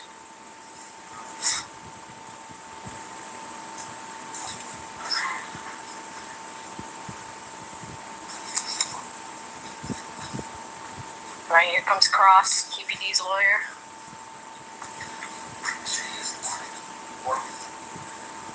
Have you ever testified in a criminal case before? Going back to the experience for you. Let me ask you this question. So, in terms of what you do for work, you are a producer or a director? I'm a showrunner. It's a technical term. We run the entire production. Right. And obviously, when we say production, it's something that would be considered maybe geared towards the teaching of that, right? Yes. Now, in your career as, and is it considered Hollywood what you do? Not necessarily. Okay. But in terms of what you do, for instance, have you ever had to take a deposition? All right. And in terms of what we're looking at here on this particular night, you were the director and the producer of this particular project? Okay. And you were working for, not any given one, but for another company that was a subsidiary of a particular one? Creature Foods. Okay, Creature Foods. Now, your testimony to us is that, hey, I'm just there when Davis shows up for the interview. Is that right? Yes. Who reached out to you from your company to do the interview? I'm not quite sure. Did the initial reach out? In terms of your work was just only to ask the questions and sort of verify the information that you had prior to the interview with Mr. Davis? Yeah, I mean, generally speaking, yes. I was there to ask questions to make sure I got the material we want to build the series. Right. And with what you were doing, though, obviously there would have been a team of people with you, right? Yes. Now, the series itself, there's an individual that's named in your series, but it includes Greg Key. Who was he?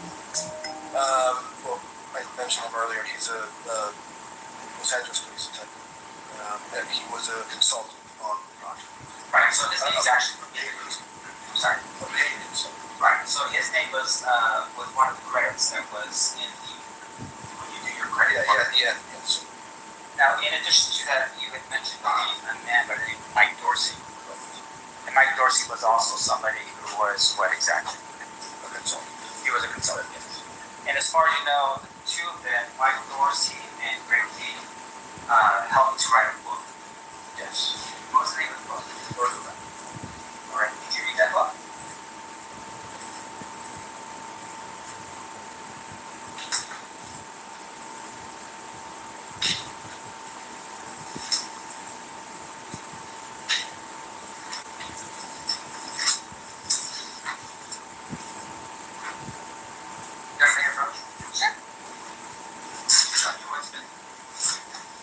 Martha has proposed the defense exhibit D as in David,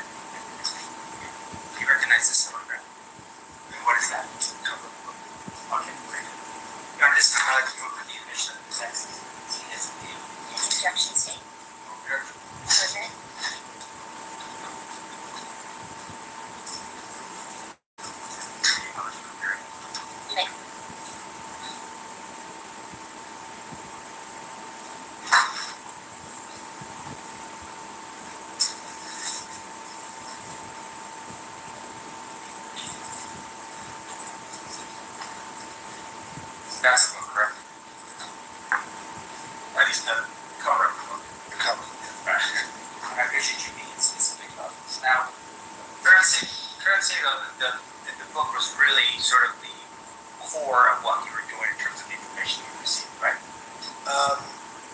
So we had both Kading and Dorsey as consultants, but I also interviewed other authors who also wrote books, and I read those books as well. Great. In other words, this was not my only source. Okay. And so can you tell us who your other sources were that you read?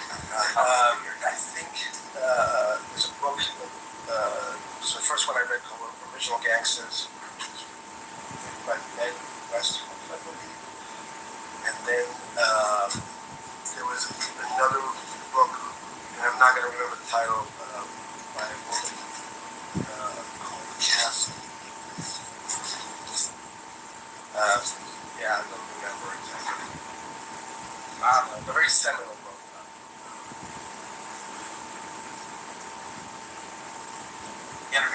What's this about?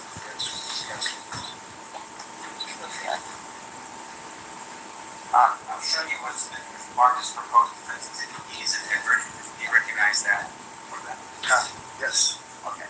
Is that a picture of the cover of the book by Kathy Sykes? It looks like it. I don't remember what the cover was. It seems accurate enough.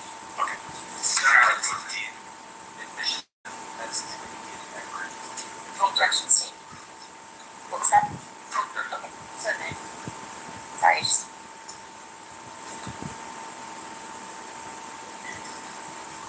Question for the jury.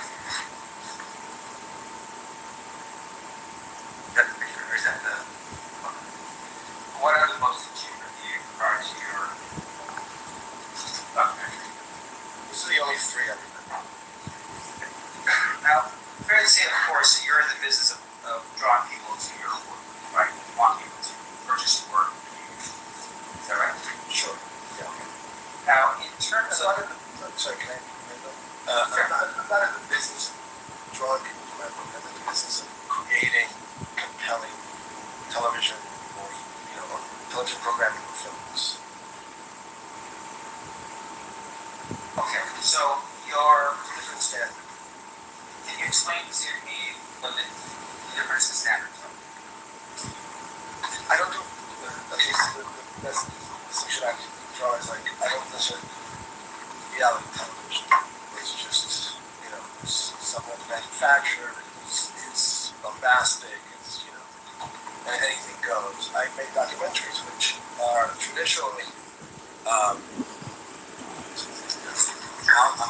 out there trying to get to the truth of something. So and that truth I believe is compelling enough to draw an audience. So, in terms of the direction that you have with the project, in this particular case, there was a direction, right? The direction was we're here to document the rise and fall of death row record, right? And in terms of how Mr. Davis did it, the idea behind it is that the death of Tupac and the shooting of Miriam. Yes. Okay. Now, in terms of what you were doing, though, fair to say that you had a direction. This is where you wanted to go with the project, right? It's an important element of the story. Right. It's not my final destination. My final destination is revealing the entire story of Death Row Records, which includes this unfortunate chapter. And you want to be accurate about what you're presenting in your presentation. Right. And so in this case, you turn to Greg Kading and this other person, I'm sorry, what was his name again? Mike Dorsey, for their verification of what was accurate, what was not, right? Yes. Now, do you recall a person by the name of Tara Long? Yes. Who's Tara? Tara was the head of E1. Okay. And she was involved with the project on some level, right? Yeah, I mean, now that you mention it, I think that she was maybe pivotal in bringing Keefe in. Not sure how Greg and Dorsey came, but maybe through her, maybe through Preacher. But again, they were there before I came. Sure. And in terms of Tara's participation, can you tell the jury wondering what contract was set up between Dwight Davis and the company. I cannot. I don't know the details of the contract. So you never saw the contract? No. And you don't know, you can't tell us, Jared, for instance, how much money was promised to Mr. Davis as a result? No, I can only guess because I handed him a check, various checks. I think I remember the installments were like 5,000. Right. I'm just not sure. And so, You wrong, dude. Representative Dirty Moron states correct that you believe it was one check. God, he called him a liar. Right? It could be, yes. And the person that would have the most information about something would be Tara Long, right? Yes. Okay. Now, in addition to that, the terms of the agreement was that he was going to come in and give his interview, and then, right? Not sure what was the reason. Now, you did how many interviews with him? Two. Why? And one. Right, but the two that were in the studio, why did you do two? As I recall, he came in to do one, and he was not dressed for the interview appropriately. He came in shorts and t-shirts and I saw that he was going to back out, so I asked him to sit down so we could go through some of the questions. And so we did. And then he ultimately decided to leave, and then chose to come back and see the time. And that's actually the interview. See the notes. I see. So what he came back in is what was basically requested of him to do, was to dress a little bit better than what he dressed today. Yeah, although I think that was his idea to dress better. Now, in terms of the first interview, you have Lying. to that. Wrong, dude. I don't have a recording, I have a transcript. Okay. Is that the transcript that was referred to earlier? Is that a yes? Yes, sorry. Now, that's right. And now, in terms of your recollection, is the next day you come back, you have the interview with Mr. Davis, the one that we're seeing snippets of right now. I'm not sure if it was the next day, but it was sometime after. Now, in your presentation, obviously, there is a lot of, I don't know what you would call it, like tones, ominous tones, as, you know, Mr. Davis is walking down the street. That's obviously for some type of cinematic effect, right? Yeah, we're underscoring the whatever drama. Right, and it's just to sort of build up an interest in whatever that scene is. Okay, so the view of Mr. Davis walking, can you tell us where he was walking, why he was walking in the direction that we The one in Vegas. Yeah. He says it on the clip. He was a co-wall Flamingo, and he was there to kind of walk us through what happened. Okay, in terms of walking us through, for instance, being filmed in being exactly in the lane, pointing to the other lane and saying, this is the lane, this happened, this is the or anything like that. Do you have that? So he's standing on the corner of Cobalt and Flamingo on some corner and saying, this is where my life changed. Yeah. Right? But in terms of specifics of where it was that everyone was located on the street, if you film him pointing to exactly where this was, exactly where that was, here I was, here I was there. We did. Okay. And that would be I don't have that. I don't think we have that transcript. Okay, and once again, you don't have a transcript, you think you did, but now you're sitting there right now, it's very captured that, right? I can't show it, and I'm not entirely certain. But I would think that if I brought him there, it would be more than just to appear in camera for 30 seconds and say my life has changed. Sure. And I do recall being there for much longer. Okay. And once again, it should be captured on film somewhere. It is. Yeah. Okay, but it's not here today. Now, in addition to that, your testimony is that you had, there were parts of the video that shows like I guess there was like a proffer version. You said there was a proffer and there was a guy with a beard. Is that in the proffer? The guy with the beard? Yeah, there was. I saw a snippet and there was a glance, but it was a guy with a beard and you said it was a proffer. Is it just the audio recording with the backdrop of some guy with a beard? So what we did was we had the proffer audio. We We had the interview that I conducted in the studio, and then we had some recreations where we brought some actors to kind of recreate the setting of the profit. And it's that Greg Kading appears. He's physically in the room, listening to the actor who's playing this play. Oh, I see. So it was just it was like a dramatization. Correct. Okay. Now, when you're setting that up and that's happening, that's Greg Kading's direction, right? Direction. Meaning that he's telling you here's how everything was, or this is how the room looked, or something like that. To some degree. I see what he's trying to do, but instead it's just giving Little Bill. It's just giving more and more Little Bill. You know, like we're seeing more of the smile. I don't know what the strategy is here, but we'll talk about it in a second. Now, there were some camera observations. Greg Kading was being paid for his work. Now, he also, at some point, shares with you, I would assume, and you tell me if I'm wrong, that there was a proffer, and the proffer was that in 2008. I just found out my name, address, and other information could be on data broker sites for anyone to buy. So, 2018 is when Okay.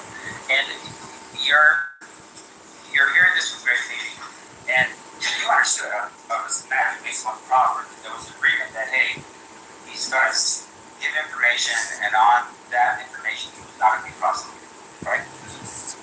Was there some condition that would, if there was a violation of that condition, would then cause the proffer to be made of the objection? One bolsters the. Yeah, how would he know that?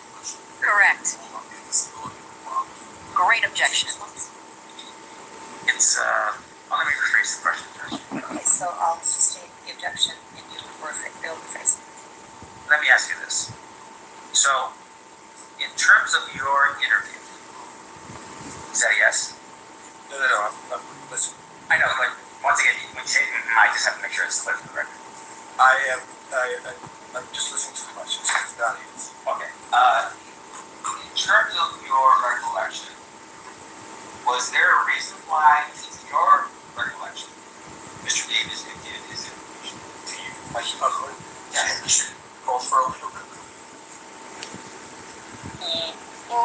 Why did you Are you just asking if you told him? Or, Yes. okay, if you want to rephrase a little bit. Mr. Davis, did you ever find out as to why Mr. Davis gave this interview to you in 2017? Objection, It's the speculation. same. Oh, Did you, at any point during the time period, ever know if Mr. Davis had violated the terms of your previous property? Objection. Uh-oh, Keepy. You're roasted over there. Stop grilling the prosecutor. Your lawyer's asking shitty questions. 4 of them in a row. Because at the end of the day, nobody violated the proffer agreement but you. How is this producer or director going to be responsible for that? You did it. Shenanigans, man. I have so many thoughts about this, but 4 objections at the same damn time. Because I see what he's trying to do. He's trying to get the jury to hear about the fact that, hey, during this production, did anybody care that he was violating his proffer agreement? No, the proffer agreement is between you and the law enforcement people that you set it up with. However, I will give him this. The fact that Greg Kading was a consultant on this project is a little interesting. Yeah. You guys know, and I mentioned this recently, I got contacted by a company to do a documentary very, very soon. Like, we're supposed to actually be filming it on the weekends when I'm not doing this case, and then the production would come out at the start of the year. It's on another, not really cold case. Y'all remember Heather Mack, that little girl that killed her mom and put her in a suitcase in Bali? It's on that case. So they hit me up, and we actually had a few meetings to talk about the documentary process. So I see what they're laying out here for KPD, but luckily I can give you guys an idea of what the process is, because I met with the director of the project, but also a producer. And there was one that I dealt with more, and even to the point where how people are being paid on this project is interesting as well, because there are some people that do documentaries that don't get paid. We'll talk about that in a second. So when you set up, or at least was the director or the producer of the project, at that particular point, all you know is that Mr. Davis is inviting you to give an interview. Yes. And when you had an opportunity to sit down with Mr. Davis, you went through an interview, and I want to make sure I'm clear here. Was the interview done in a way where he promised to tell you the truth? No. I mean, I assume they tell me the truth. Sure. And but once again, though, it's not like you're sitting here right now where you swore to tell the truth. You had correct. And with regard to the information you did receive from Mr. Davis, did you at any point verify any of it? Yes, of course. I mean, that's partly why we had, Mike Dorsey in the room. Sure. So it would be Mike Dorsey and or Greg Kading confirming the information that you are getting from Mr. Davis. Now, in the event, though, that you believe that Mr. Davis was not giving you the information that was consistent with Mr. Kading or Mr. Dorsey's interpretation, what would have to happen at that point? Well, I mean, I also did 30 plus interviews, so some of the interviews in the show would corroborate what he said about it. But once again, I'm asking you specifically about Mr. Davis. I know I'm saying, I'm talking about Mr. Davis's interview. Sure. He provided some details in that interview that I, not only did I corroborate those with Mr. Dorsey or Katie, but I interviewed people like James, I interviewed other people, could corroborate certain aspects of his story as well. Okay, so Bob James, you relied on his credibility, what you were looking in order to determine that guy's credibility? Well, I'm just saying, there's just a big picture. I can't specifically say, this ethical aspect of it was corroborated by Bob James. Just bringing him up as an example. Sure. There are many other people that And once again, I want to make sure, including the two authors of the books that I cited earlier. right, and that would have been Kathy Scott, and then also, okay. And what you're telling us is that their books corroborated part of what details of his reputations. It's too general a question to answer like that from memory. Well, is there any other way for you to remember it? I mean, did you write anything down in preparation for your testimony here today? No, but I didn't prepare for the interview based on what I read. Now, in once again, so your recollection is you used Kathy Scott's book and you used the other book as a way for you to determine whether or not Mr. Davis was accurate in what he said. Just the circumstances of the murder, when the players were, etc. Yeah. And fair to say, Again, I'm speaking very general.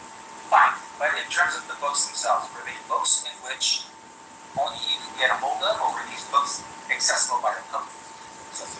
You purchased these books.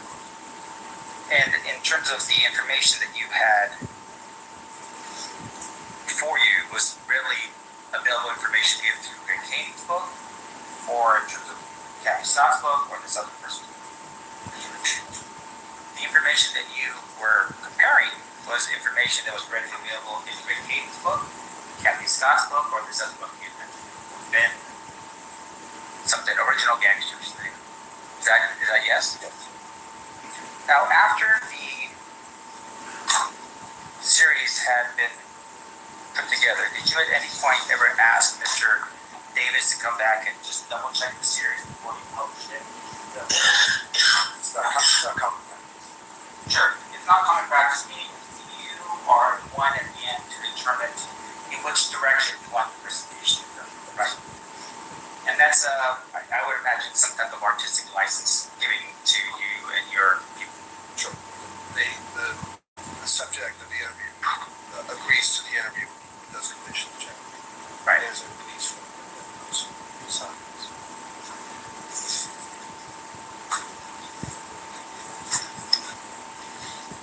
And do you know where the whereabouts of Tara Long now? Do you know if she's still working in the industry?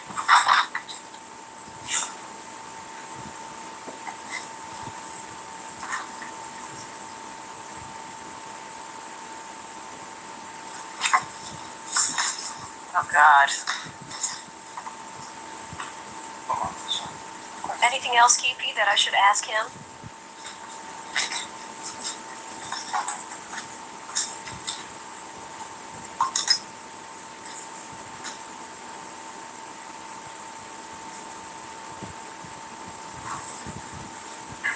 Just one point of clarification. In the beginning, we talked a bit about this. I was trying to write it down. Blaze. That very first snippet that we had, it was like sizzle reel. Okay. Did you conduct? Was that your sizzle reel? No. I mean, it was for the same project, but it was proceeding. Right. In terms of that sizzle reel, do you know how it was created? I don't know the circumstances. I know he was brought as a studio shot in, so I'm familiar with where it took place, but I don't know who did it, when it was done, anything like that. And so in terms, I'm just going to add the clip that was shown is sort of composite between the sizzle reel and then like. What the fuck is a blaze reel? What? Did Keefe write that down? Who wrote it? Who wrote it? Who wrote it down? Because remember he went to go get the notebook from Keefe. He said, "What is a Let me just clarify this. Blaze." You gotta go back for that. What's a blaze reel? Can you explain to the jury what a blaze reel is? Where in terms of that sizzle, okay. Did you? I was trying to write it down. Blaze. That very first snippet that we had, it was like sizzle reel. Sizzle reel. Okay. Did you conduct? Was that your sizzle reel? No. I mean, it was for the same project, but it was proceeding. Right. In terms of that sizzle reel, do you know how it was created? I don't know the circumstances. I know he was brought as a studio shot in, so I'm familiar with where it took place, but I don't know who did it, when it was done, or anything like that. And so in terms, I'm just going to add the clip that was shown is sort of composite between the sizzle reel and then like promo that need to actually be finished. So somebody put that together, unbeknownst to me, away from my control. okay. And so, but you don't know who that was. And is that enough? With me, with the way it was filmed and the reels and so forth, you don't have access to those reels at all. Oh, that sizzle reel? Yes. In particular, no.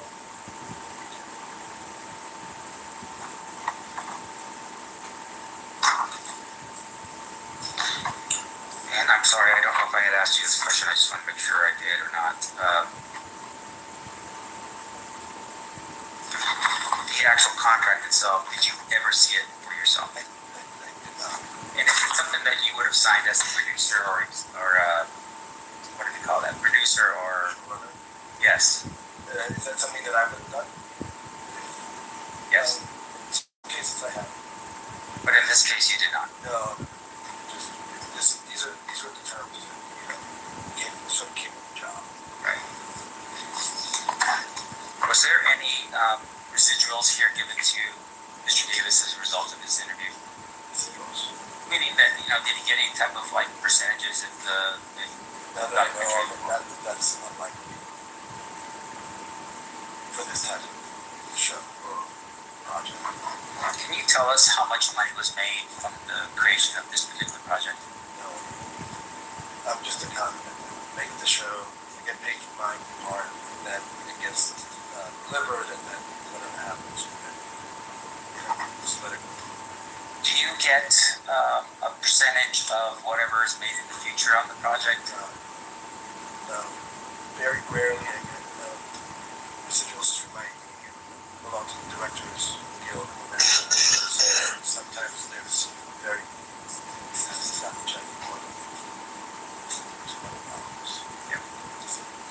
So in this project, you were just paid for your work and no further compensation at all? Not in the documentary book. It's not something that happens. I see. And can you tell us the difference between, like, say, for instance, the documentary on Shark Week versus one that you do? Those are very different. I know documentaries. I don't want that.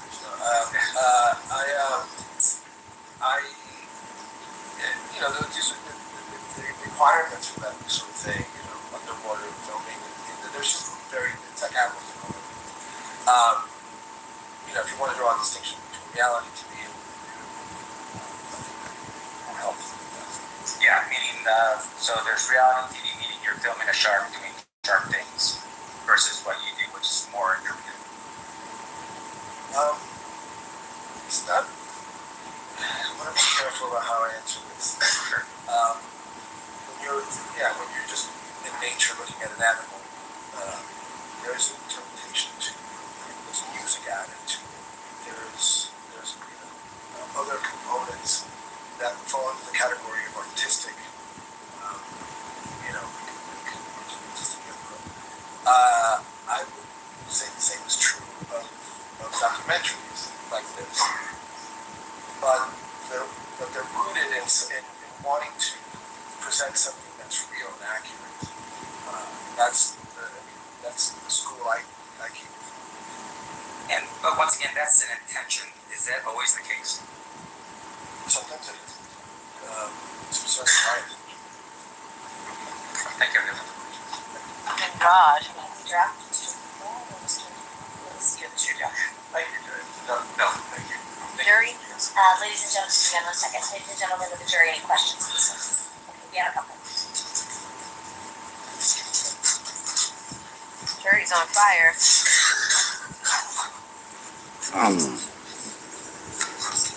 Participant?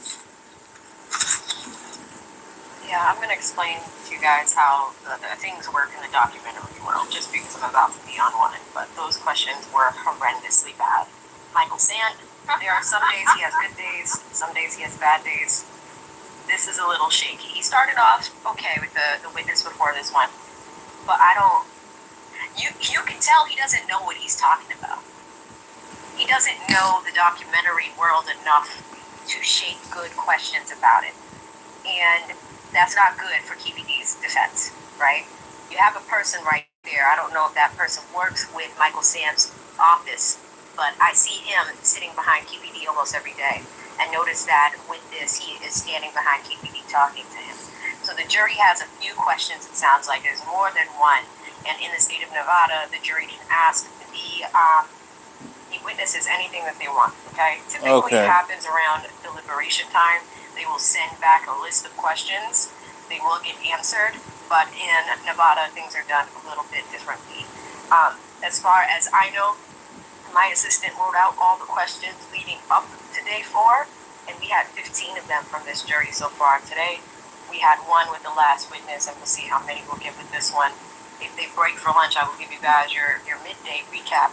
But right now, it's 1:49 Eastern Standard Time, and looks like we're heading in the middle of the morning. They might do a morning break, whatever the case may be, and then I'll continue to break down what you guys missed for the morning. The other thing that we did do, great Art of Dialogue video came out last night, so we reviewed it together, watched it as well, where they went to the crime scene and where 2 places. One, where Tupac was shot, right? So that intersection. And the second place that they went to was where the BMW came to a final rest. That was 0.8 miles away.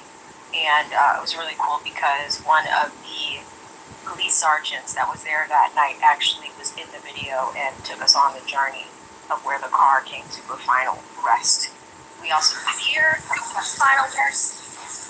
All right, let's keep going. Did you hand him the 10 to 20K check before the interviews for the series? How did the film studio team? No. What? Wait, Gemini? Chrome. Which of these is close to a park? Right. Dog park. This might be the one. I should get a parrot. Was the proffer used to compare or confirm the story Mr. Davis was telling for TV? Yes. How was the decision made to use the proffer for TV? In my case, I just wanted to present as information as possible, so I used elements that perhaps were missing from the interview that I conducted from the offer. So I just, it was just little bits that perhaps were not quite clear, but I did, or vice versa. So the decision was yours, I think is what The decision was mine. follow-up questions? Defense? Sorry, I'm sure sort of your last answer. If you felt like something wasn't completely covered, you used the proper to help you with that presentation. That I felt that something was not completely covered. Yes.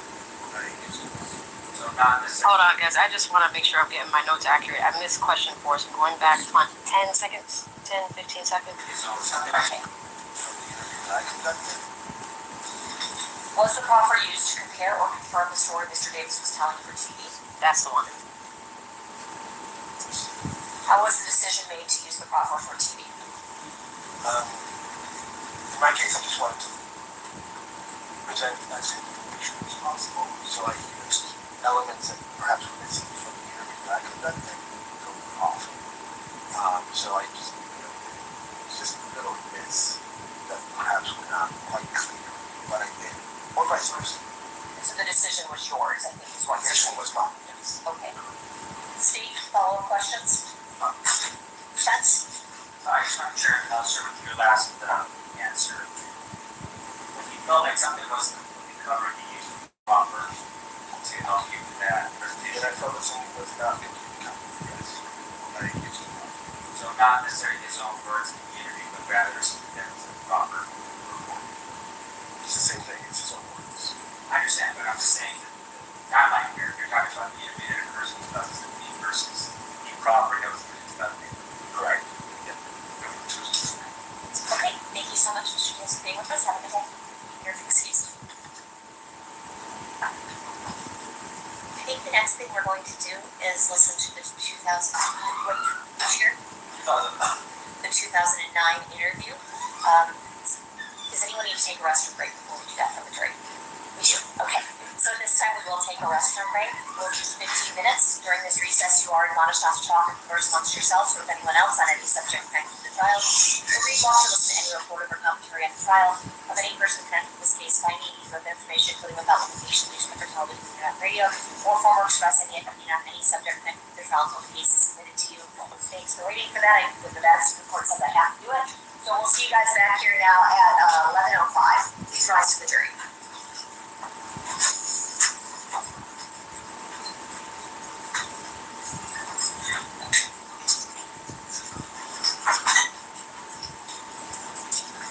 Right? We're gonna see if they talk about anything. We are not that far behind in the live feed. They'll be back in about 10 minutes. Okay, so they did take a break. Record the jury session in the room. Anything we need to address outside the process. Okay, so they did take a break. Be in recess. I got a feeling they'll probably be done at 5 East Coast time today. I am talking on mute again. I do that at least once a day. It's so crazy. But anywho, they are on their morning break. They will be back in about 10 minutes. Let me give you guys an update on what was talked about on this day 5 and the game plan for the rest of the day. Right now, there are 3 witnesses scheduled to testify. We just went through 2 of them. And the other big thing is we're going to listen to the 2009 interview of KBD. Yesterday we listened to the 2008 interview, so we're going to listen to that entire audio recording, and then there is 1 witness that's scheduled to start this afternoon. So only 3 witnesses and the recording. We went through the first witness, who was witness number 16. His name was Leonard Jefferson.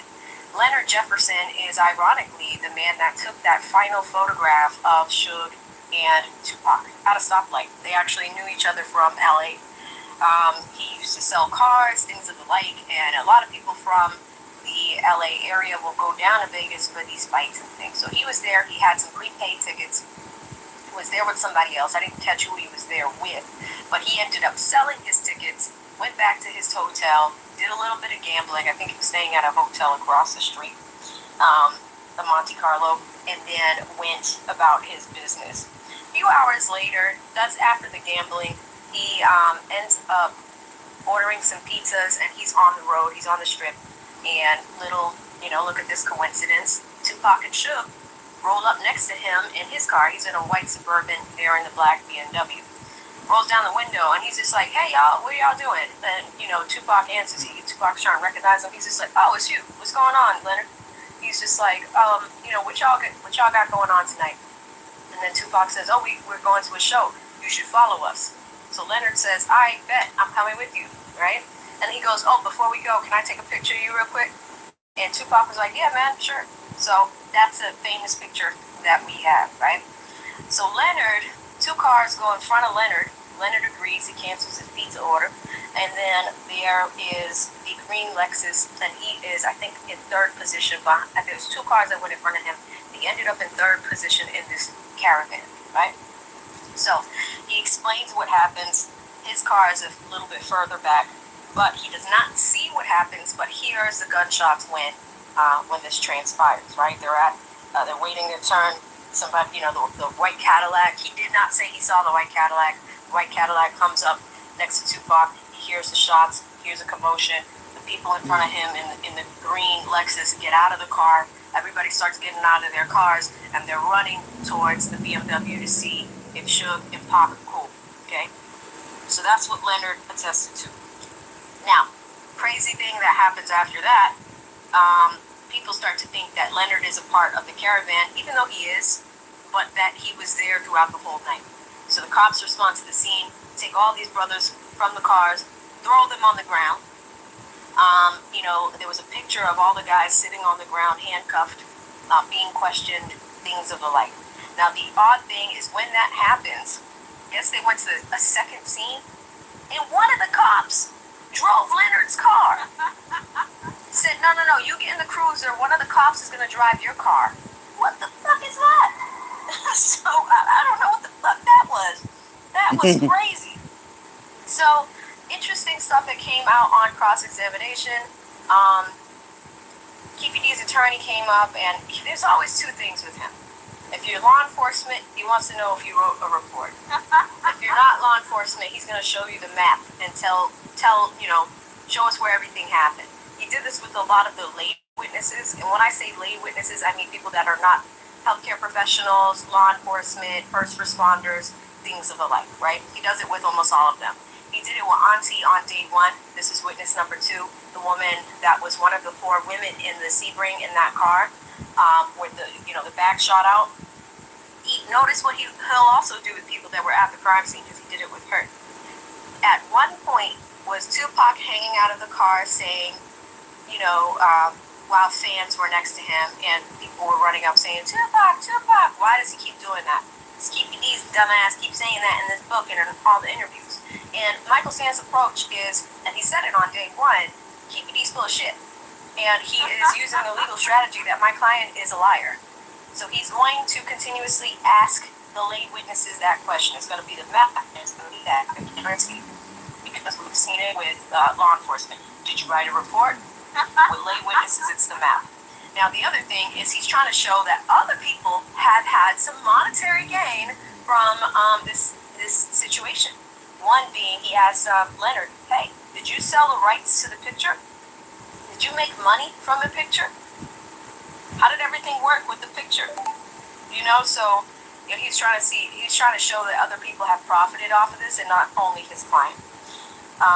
Okay, those are 2 things I have for cross-examination. It was pretty unremarkable, but that's what you have there. The jury only had 1 question when it came to this witness, and I think they asked, "Do you recall the name of the officer that was speaking to you at the crime scene?" And he did not know. Actually, he did have the officer's name. I did not write it down, but that was the only question the jury had for this witness. That was witness number 16.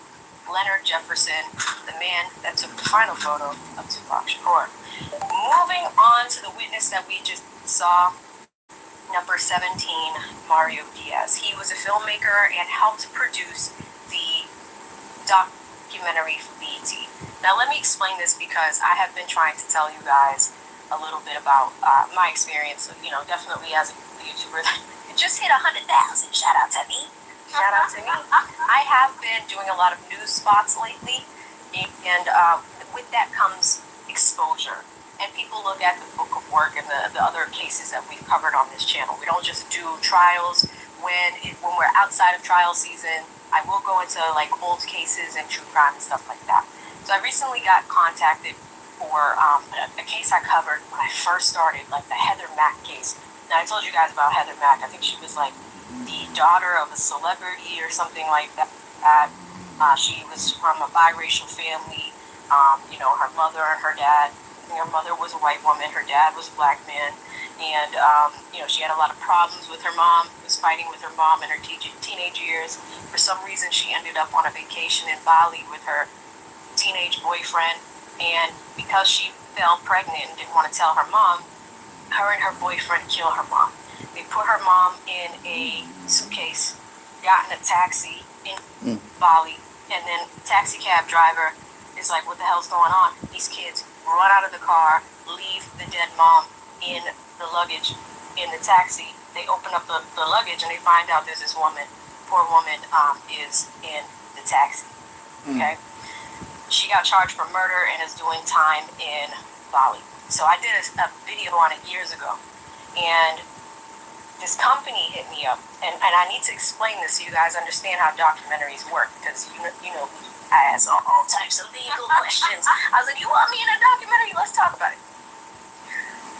The documentaries surrounding the case, so even in this one, I don't even know if I'm supposed to tell you guys, but sometimes they will have the defendant themselves speak, family members around the defendant, but there are typically multiple interviews that collectively go into one documentary, and it is broken out into multiple seasons. Now, what happens is a production company films, directs, produces, organizes, all of it. They do all of that.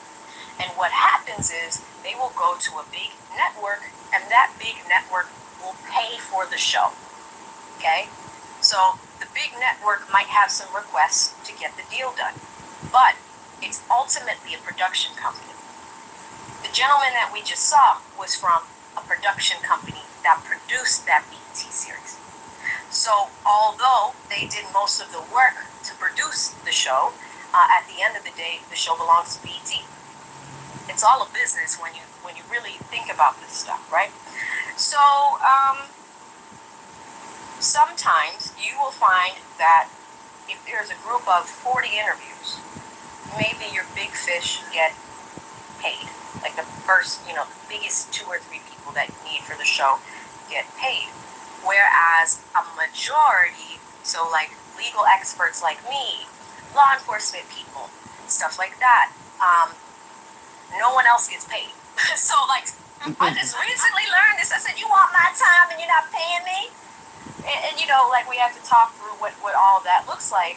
But I do remember being in a meeting with, the equivalent of Mario here, the director, showrunner, and then also the producer, which would have been the person coordinating and talking to me and all that stuff, flights and all that. They do comp some of that stuff, but, as far as a paycheck, you know what I mean?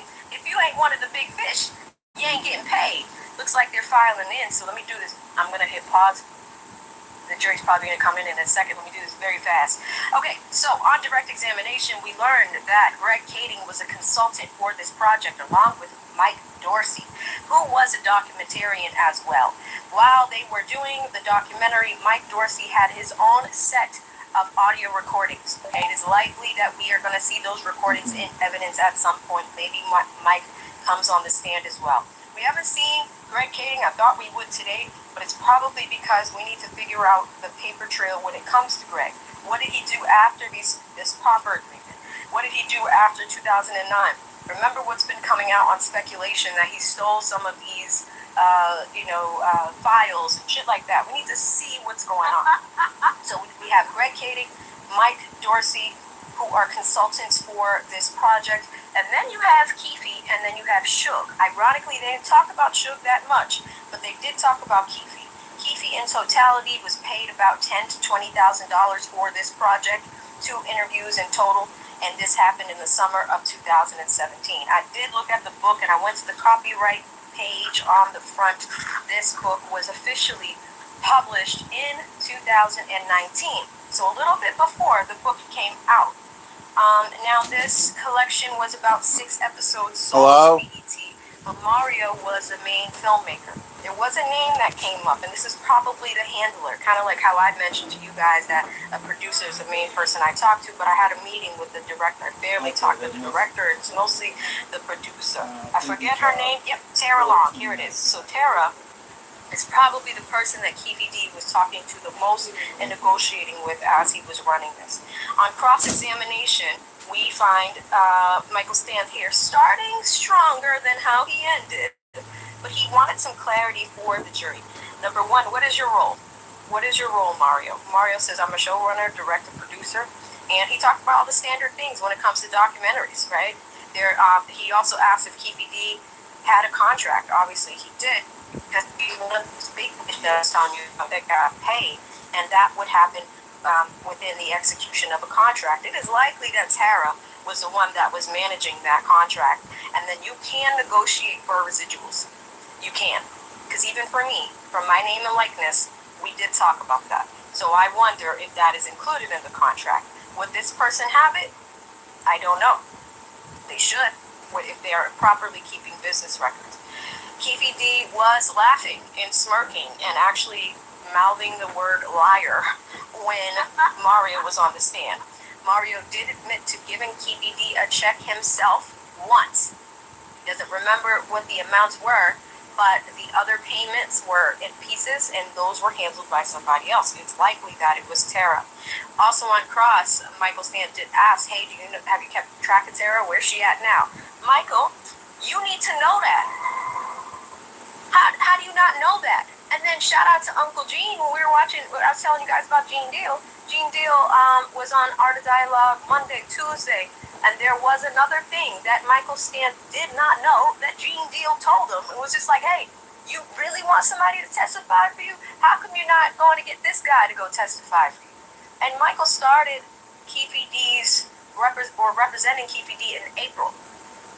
This is a rush to trial, but this is also Keefy D's third set of lawyers, all right? Third, representation. They had one lawyer. Keefy couldn't pay him, so he got off of the case. Second lawyer, Keefy couldn't pay him.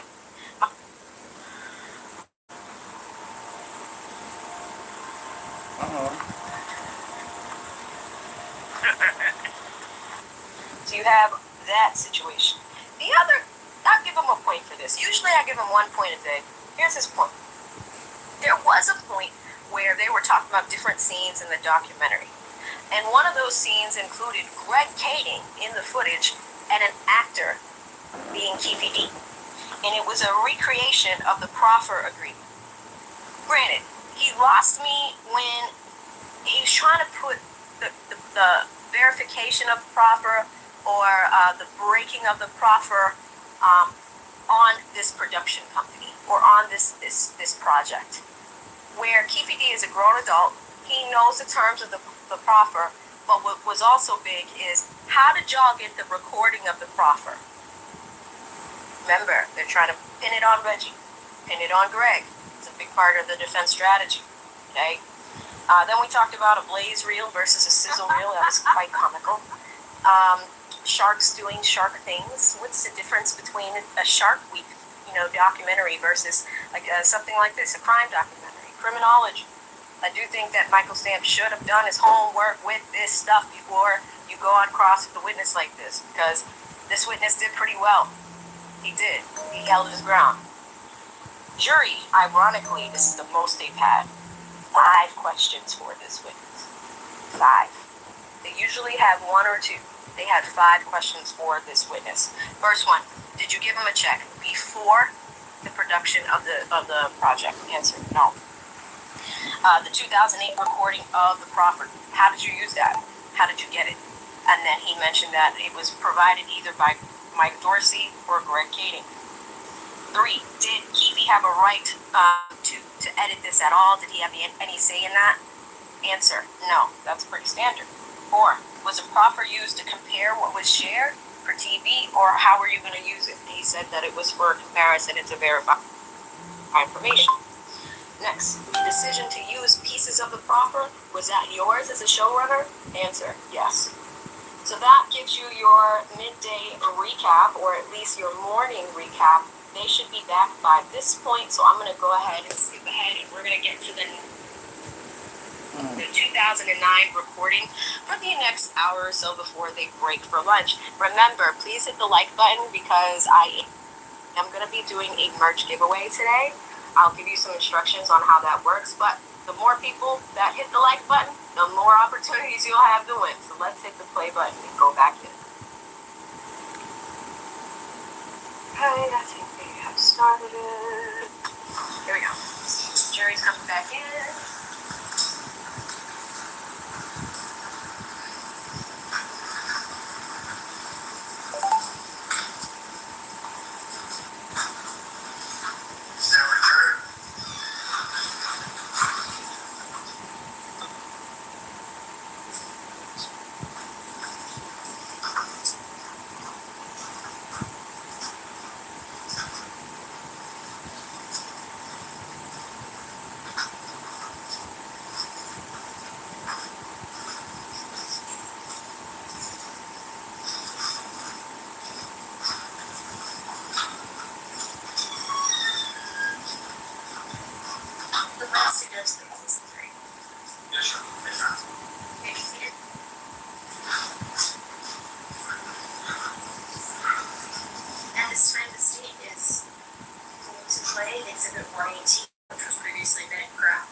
Investigation of the murder of Tupac.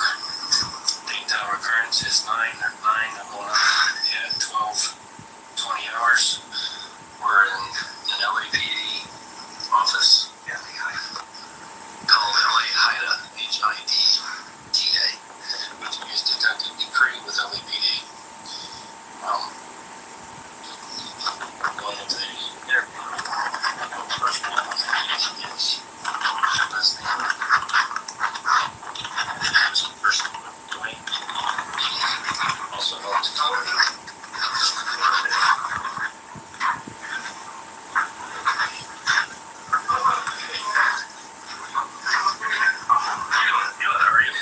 This is Detective Law, Las Vegas Metro PG, Dwayne Davis. Attorney Wayne English, Richard. Yeah, this thing. This is kind of all right.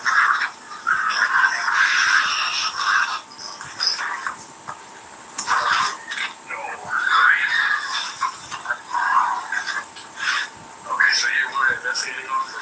Yes. The original investigating officers were Detective Becker and Detective Franks. I was at the original crime scene, and they're no longer homicide, so I've taken the case over. Okay. I've had it since 2000. Okay. Mr. Davis, you go by, I can call him Mr. Davis, or you can call him Keith. Keith. Is that correct? Okay. Okay. This is actually, I took quite a few notes here, so I don't even know where I'm going to be going in this thing. Okay, let me say something like that for you, so you understand. Okay, good. It's like that for me. He's just trying to get some information. You know, there's no trick questions. If it's something you don't understand, say you don't understand, present it. You know, but his intent is not trying to be crafty. He just wants to ask you questions, try to answer them truthful, and we'll be out of here, and that's it. Great. I have absolutely no intent of arresting you today. Okay, he said my client, so I think Higgins is actually Keefe's attorney in this conversation. You understand that? I only want to gather some information. Yeah, that's what I want. He's not here. He's not saying he's going to arrest you. He's saying he's not here for that. He's here to make sure everything's clear. Right. You know, he wants you to be honest with him exactly if you're not. Okay, that's exactly right. You understand everything? Okay. What's your name? Dwayne Davis. Your real name is Dwayne Davis. Okay. And what's your birthday? 6/4/1963. How old are you? 46. Is it D-W-A-Y? D-U-A-N? Middle name is Steve.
living on Burris? Yeah. And who is that? Lando and my sister. You know, Ron. Okay. Guys, we're almost close to 1,000 likes. Can y'all hit the like button for me? Orlando being, Orlando. Okay. I know you know that I know what you're talking about, but I need to hear it from you. I'm going to ask you really stupid questions. I just need to hear the whole answer. Okay? Okay, so Orlando Anderson is what to you? It's one letter. And he went by what name? Baby Black. Did he go by any other name? No. Lando? Lando. Yeah. Well, that's what I'm referring to, because we've heard both.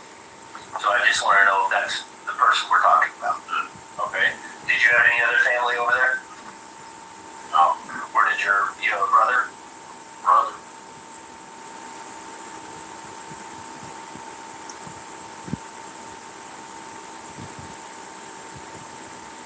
Okay, I don't know why this stopped. Okay, something happened because they came up for a sidebar. What is going on?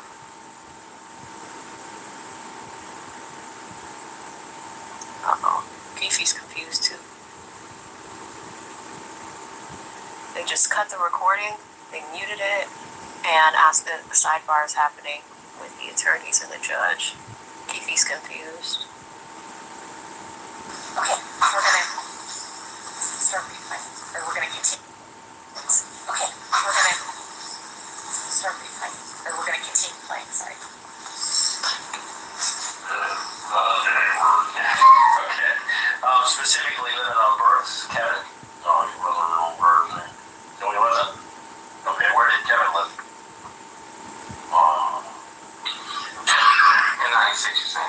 Yeah, in 1996. He was in Norway. Norwalk?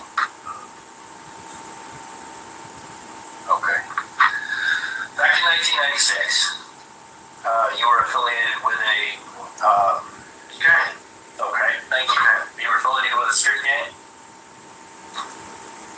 Yeah. Which street gang would that be? Southside. Southside? Right. Crips. And what name? You went by the name TBD? Yeah. Okay, I'm being told that you were running things for Southside. Is that correct? What you think about that, Keith? What you think about that? Okay, let's say were you a shot caller? You shouldn't use the street terms. Just tell them I was involved. You were the boss. Okay, that makes it easy. Yeah, I just need to understand how things work. That's it. Okay. Now, Southside, were they affiliated or were they assisting actually at that time? Assisting like what? Assisting. Now I understand Death Row was hooked up. Death Row Records was actually hooked up with pirates.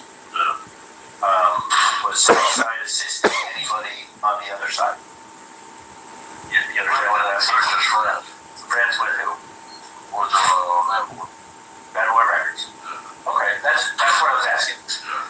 And Bad Boy Records included who? Tell me about the bad boy relationship. From Daddy, Biggie, all of them. Okay, Biggie Smalls. Yeah. Combs is who you kind of puppy Combs. Yeah. Okay. I'm sorry. Look, I didn't get your name. Oh, Wayne. Tell me Wayne. Wayne Higgins. Wayne Higgins? Yes. And you're his attorney? Of course. Okay. Very good. Okay. But you said something to my wife. I'm not here to arrest you today. I'm not here to arrest you. I am not here to arrest you. I am not going to arrest you. Do you understand me? Yes. You just want some facts that maybe we have previously discussed. You know, just straight facts. Because once you tell straight facts, it really, I don't think it's going to be much of a basis for that discussion. The reason I said that, I just want you to know that you're free to leave. I'm not arresting you. That's what I'm trying to tell you. That's all I was trying to tell you. My wording was poor. Okay? I'm sorry. Okay? I'm going to leave. I'm going to go back to Las Vegas. You're you're going to leave and go wherever you want to go. Okay? We're good on that? All right. Okay. I'm still building up to the 9th of September. And I'm trying to get some of the background information put together. That's what I'm doing. Okay? I understand that Kevin was there, Orlando was there.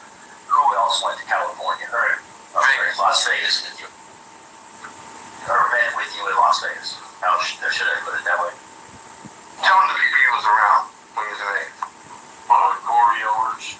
What did Corey go by? Secret. Secret? Okay. And he's Southside?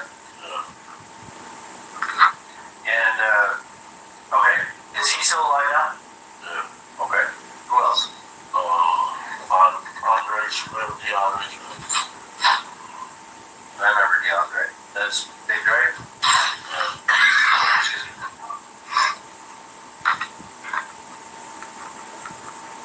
Okay. Who else?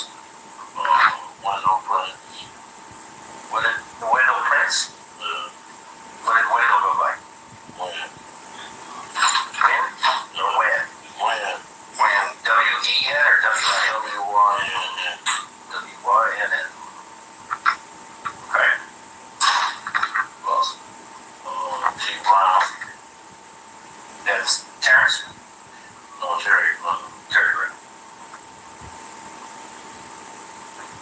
Okay.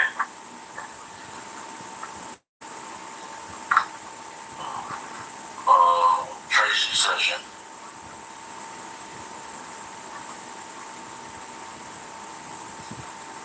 Spell like that? Yeah. S-E-S-S-I-O-N. And what did he go by? Trey Dog. Trey Dog. That's Southside also? No. Okay. They're all thinking the station. Okay. He's Long Beach. What? That's Instant. Okay. Anybody else go down there with it?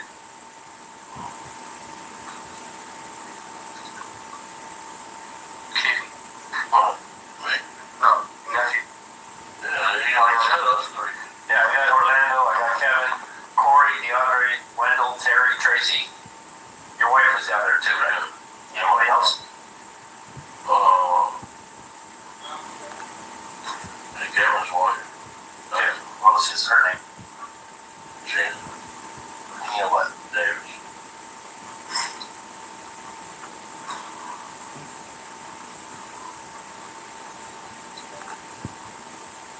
Alright.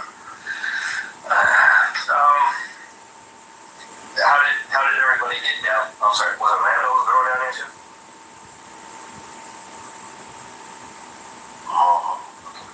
Do you remember who Orlando's girl was?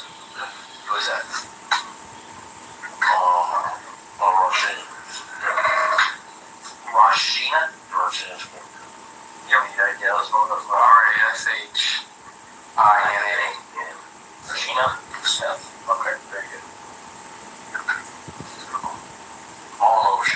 Now, I'm not sure. I'm not sure. Okay, that's fine. How did you get to Las Vegas? I threw in a record. Dog grooming genius here. No, over here. And I live for operational excellence. Cute makeovers? Remember? Yeah, like, what was it? A couple days before? And you were gonna rent a car? You remember where you rented it? Davis and all. Did you know anybody at the Davis? Or you just walk in and rent it? Okay, what kind of car did you rent? I think it was, Todas or Rigo or Todas, London. It rained.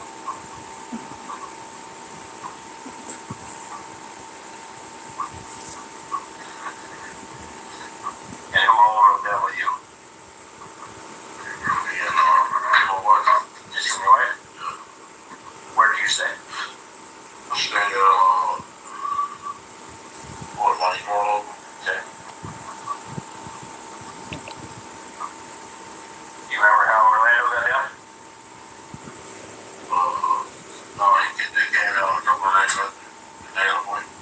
The day of the fight or the day before the fight? The day of the fight or the day before. I know we're done, but the day before. Okay.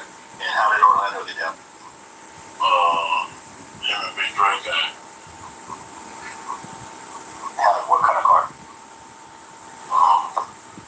Got a T-Bomb.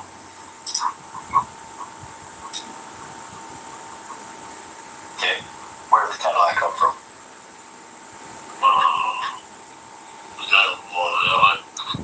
Like, top. Was it somebody's car? It was a rental car? I don't know.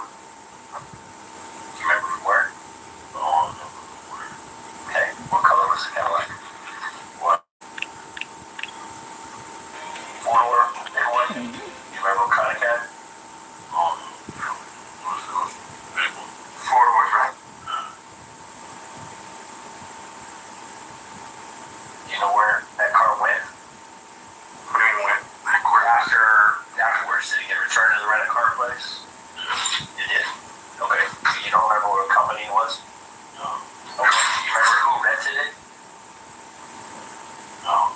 Okay. This is what helps me. If I know facts, I can corroborate everything that's said to me. It makes everything look better. So that's what I'm doing, because I'm trying to build up things. The lady, she died, though. She passed away. What's her name? This whole secret Harris. The rental car, right? That's the rental car place. No, shit. The one that rented the car. Well, she's related to somebody, she's friends with somebody, something in the family, mother, somebody from the hood. T. Brown's girls, mother, something like that. Yeah. T. Brown's girls, mother. You said she passed away? Yeah. The Harris lady did? Yeah. Okay. You remember the girl's name? T. Brown's girl? I don't remember at all. It's been a while. I don't remember her name. What's her name?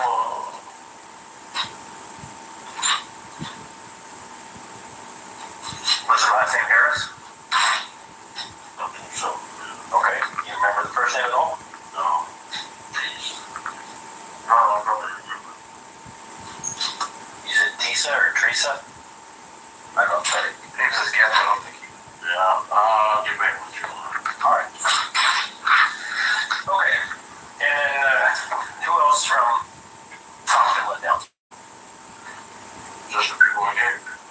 Okay. Any other vehicles? Oh, wait. How did Kevin get down? They went down in the van. Where did the van come from? They Corey people went there. Corey Edwards people? Yeah. Did Corey drive with Kevin? Yeah.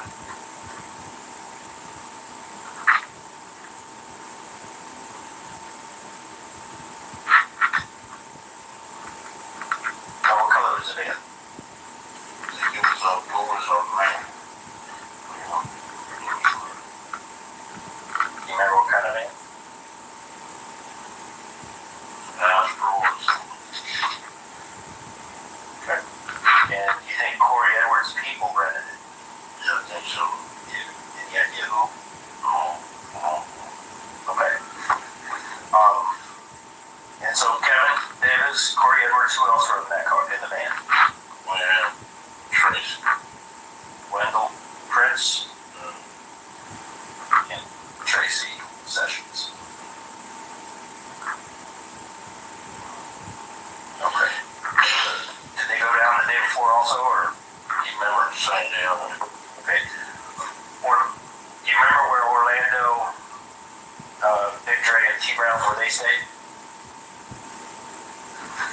No, we don't.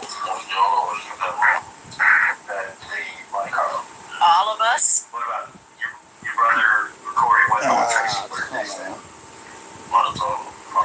Okay. All right.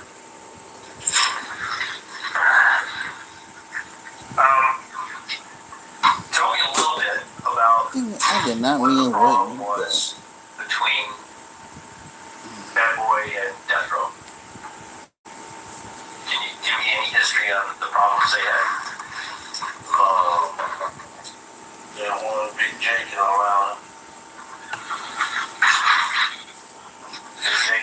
Atlanta? Yeah. What happened to Big J?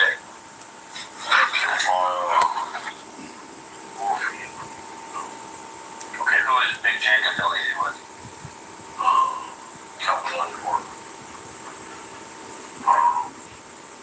He was with Pirates. Which part? Okay. And Wolfie was with him. New York. Bad boys. Okay. And that murder occurred when? So it was a murder, right? Yeah. Was it 95 or 94? 1995? So this had been approximately a year before anything happened. Yeah. Is this what started all the problems? No, that's the source of war. The source of rewards? Yeah. Should have got up on stage. You don't disrespect it and do property. Shouldn't I got up and disrespected Bucky? Oh, man. You want somebody, you don't want everybody dancing all on your videos. Going back, doing the death row. Woo, woo, woo. That's, Yeah, basically he said that, if you don't want your executive producer to be involved in the videos, you want your owner to carry it with a class act. Come nuts, don't come to bad boys, because they heard the video. Oh, yeah, he was making a remark about Puffy. Yeah. Okay. And it was real embarrassing where he did it. How did Puffy feel about shit? you scared them. You scared him? How afraid of him was he? You real scared of them. He didn't want to come out here. To the California area? Yeah, period, yeah. Because he was afraid Sugar would do something? Yeah. Okay. You think Sugar would have done something? If he could have caught Puffy? Yeah, I'm sure. Okay. Okay. I'm just looking for your opinion. That's it. Alright, do you know anything about an incident that occurred at the Lakewood Mall? Yeah. Okay, can you tell me about that? I know homeboy was going to college to play football. He's in the mall. Okay. Who is your little homeboy? His name Marcus. He got killed. Marcus what? Marcus last night. Sorry, Hunter. Marcus Hunter? Yeah. And he was playing football where? Yeah, that's Marcus. They call him Arizona School. Okay. And he was at the Lakewood Mall? Yeah, he was getting some repair on going to college. Okay. He got there by himself, but he didn't call everybody else to come because they was going to buy stuff for him. Everybody named? Everybody from your clique, Yeah, go help him out with school. And Big Dre. It was like 5 of them, 6 of them. Okay. But the guys was already here. What guys? The old guys. Do you remember who they were? The names must be named, Keefy D. Name Name the names. Or do you name. know who they were? They was just big. I'm older than them. You know what I'm saying? Right. He said one was Trayvon, Lane. What else is that?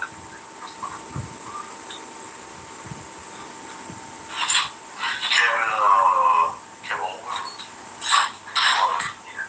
Okay. Kate Dubler. But some other little guy, I know his older brother, named Corey. I don't know the youngster name. Corey. You know Corey's? Yeah. Okay. And another youngster? No, I know the brother Corey is his brother. Okay. He's a little bit older than you, so I kind of know him. It's Corey's brother. His mama name is last name is Stamps. They used to be my neighborhood. Stamp? Stamps. Stamp. Yeah, but that's the Stamps. Okay. Her son, yeah. Her younger brother, Corey. Yeah. Okay. But I know the mama real good because she's more my age. Okay. Yeah, they was at the mall. He was at the mall performing. Okay. By himself.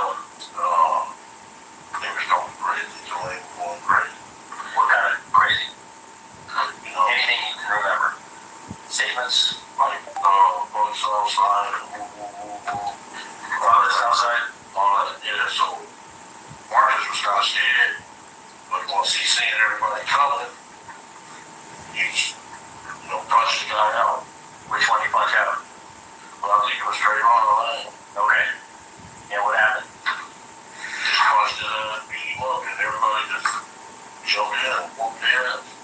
Okay. And was anything taken? They said change $50 so we didn't have it though. Okay. You know who said you said a chain? They said it was that roll change, that roll change or something. But we didn't have it, they must have lost it at all, you know. Two great networks, one trusted neighborhood. CBS Damn it. is a new home with WIFF4. Hold on, y'all. Hold on. Shows? There we go. Well, the car wash man is like, they want to fucking 150, they should show me not so. So, The car wash guy said what? he watched our cars and the devil stores. He's like, man, he bought 100 tickets and they said, y'all better not go down there. Okay, that road's got 100 tickets. Yeah. Okay.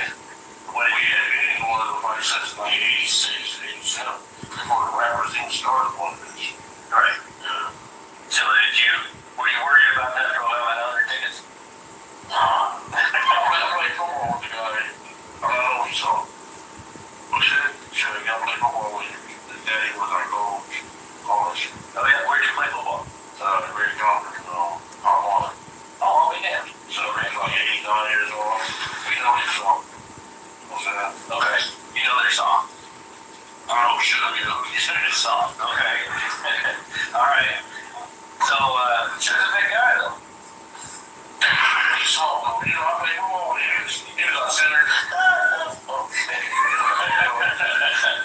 Okay. All right. So there's no worries about them having 100 tickets. So everybody goes to Vegas, and you spend a couple days there before the fight. Are there any incidents in Las Vegas prior to the fight? The Tyson fight. So we seen them four Billy Rolls Royces. The girl was out there. We seen them on it. Who'd you see? Was it Snoop, Tupac, and Sugar. They had a black, white, and a red Rolls they pulled up in. Rolls Royces. Where was this? This in Louisiana. For the fight? Yeah. Okay. And Mike Tyson they pulled up in them Bentleys. Worry, Mike Tyson, and what's his name? Don King, they pulled up in their Bentleys. And all the girls ran from their Rolls Royces. Sometimes it goes like Hot Wheels. It was so You remember anything about what Sugar or Tupac were wearing when you saw them pull up? You remember it all? Okay, that's fine. I remember this was like the day before. The day before the fight itself? Okay. So there was a big entourage, girls running everywhere. Yeah, it was Pretty good circus going on. yeah. Las Vegas circus. All right. So the night of the fight, where did you all meet up? Everybody in your family? So we bought tickets from Stanford. Okay. Went out of the fight. You actually bought them at the door? Or outside the door? How they cost you an arm or a leg? No. I was friends with this guy. One of his scouters around. Oh, well. I was trying to get his back.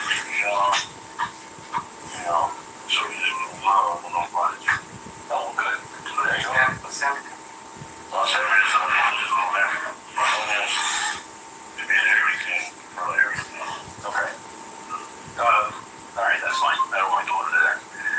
So, did you get all these together? No, he separated, put it all around. Okay. And after the fight, we went into one of the restaurants. And Okay, short fight. it was short. So, You remember you have any idea what restaurant you went into? no, it's all video. Yeah, okay. And who was with you when you went to the restaurant? Everybody except Lane. Everybody except Lane. Where was Lane? I guess you're still going from the fight. Okay. You remember what Lane was wearing? What's that in there? Down. Okay. All right, and what were you wearing?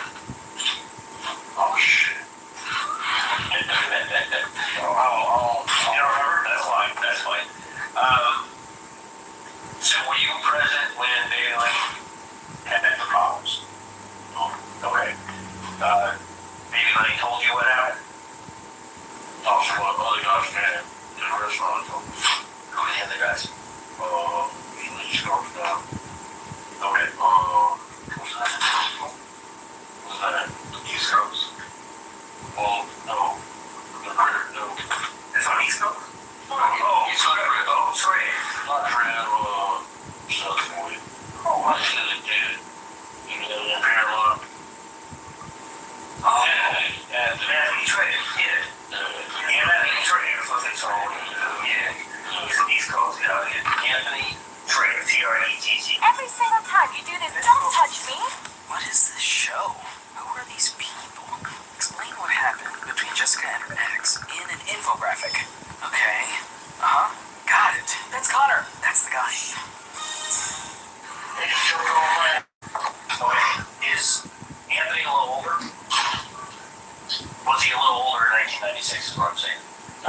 Older guy. There's a male, a little older, wearing a white shirt that comes and helps baby Lane after the meeting, right after the meeting. He stands there with him, helps him get through it. I don't know. Does it sit come with you guys after that? Was he with Lane when he walked up? Or when we walked up, we seen him. Okay, maybe he was it. Okay, who said? Is that President CIP? Yeah. New York. Boston, California. Okay, you know his real name? Oh, that's his mother. I think it's Barry Gordon or Equan Williamson. Martin, Barry Martin, or Equan. Okay. And he's from New York. And he was hanging out with you that weekend?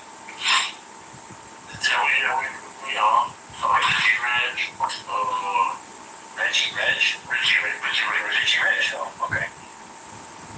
Even New York, Weddle was there. Weddle? Yeah. Like, Hispanic Weddle? Yeah. Meaning white boy? Yeah, white boy, but he ain't black, but he really likes that. He's called Weddle. Okay. You know Weddle's real name? Okay.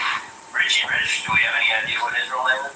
He's from East Coast on the demonstration. Yeah. I think he got 30 years. That's what they said. Richie Rich did? Yeah. 30 years for. Okay. All right, officers. Okay. Okay, we'll look that up. Anything on Widow? Any Thinking on the bombs.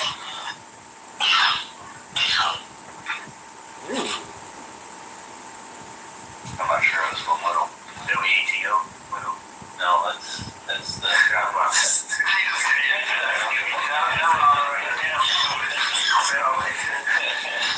Okay. All right, so Zip, you see Baby Lane right after something happened, and he's with Zip and who else? He's with them cats. Zip, Reggie Rich, and what? And what is? What did Baby Lane tell you? But they don't know. They don't know for sure. But his arm was by the socket. They beat his arm. On the socket. Okay, so he said Shug. Who else? Shug, Laundry, Train Lava, Tupac. Okay. And they beat him pretty good. Actually knocked his arm out of the socket. Listen, that cough is ages. Like, that cough is so old. Like, he's doing it in the interview in 2009. Anything else? Anybody else? I don't know they all know who they said, about 18 or 30 of them. Okay. And he told you Shug actually took part in beating him? Yeah. Okay. This was all on videotape. Have you ever seen the videotape? Yeah, I think everybody has. All right, so they beat him down. He comes, he meets with you. What is said at that?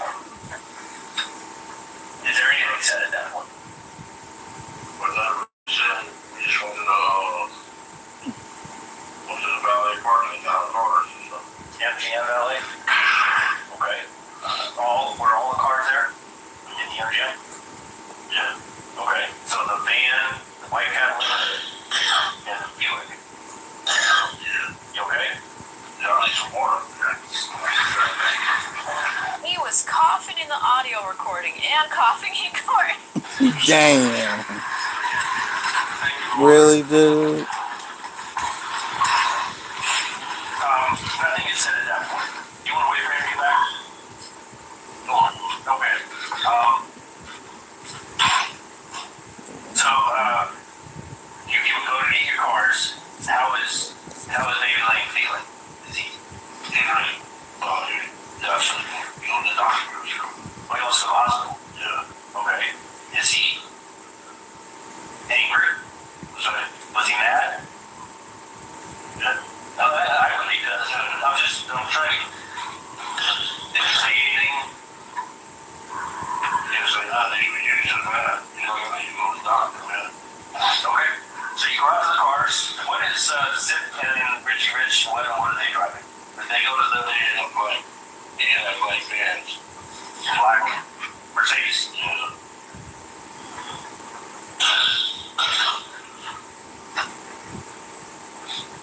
Do you have any idea where the Mercedes came from? Did they drive across country? Did they rent it in Vegas? Do you have any idea?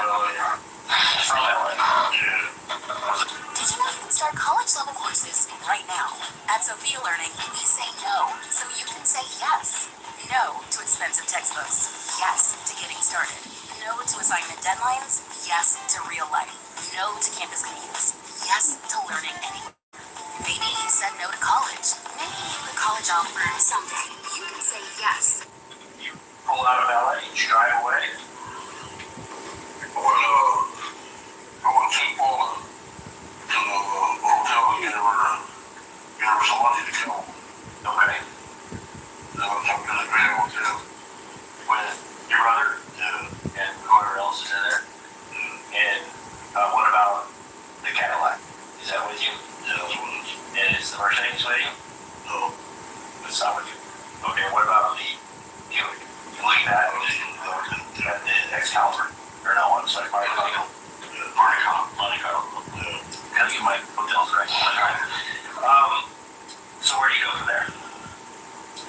We went Is there any discussion at that point at the Monte Carlo? And you talk about where you're gonna go, what you're gonna do.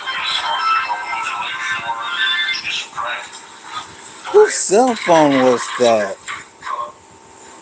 I jumped in the car when I know you jumped in the Cadillac. That's the store. At the store? Yeah. Is there any conversation at that point? No. Okay. Flamingo. Okay. You had Flamingo or down, or okay. Never mind. Where's the liquor store? Is it Maryland? Maryland Parkway? Yeah, okay. Liquor store right there on the corner of Flamingo and Maryland. Okay. That's there. Okay. And we got from there. They got talking about the line. The bandit. The man did. Okay. We got all that.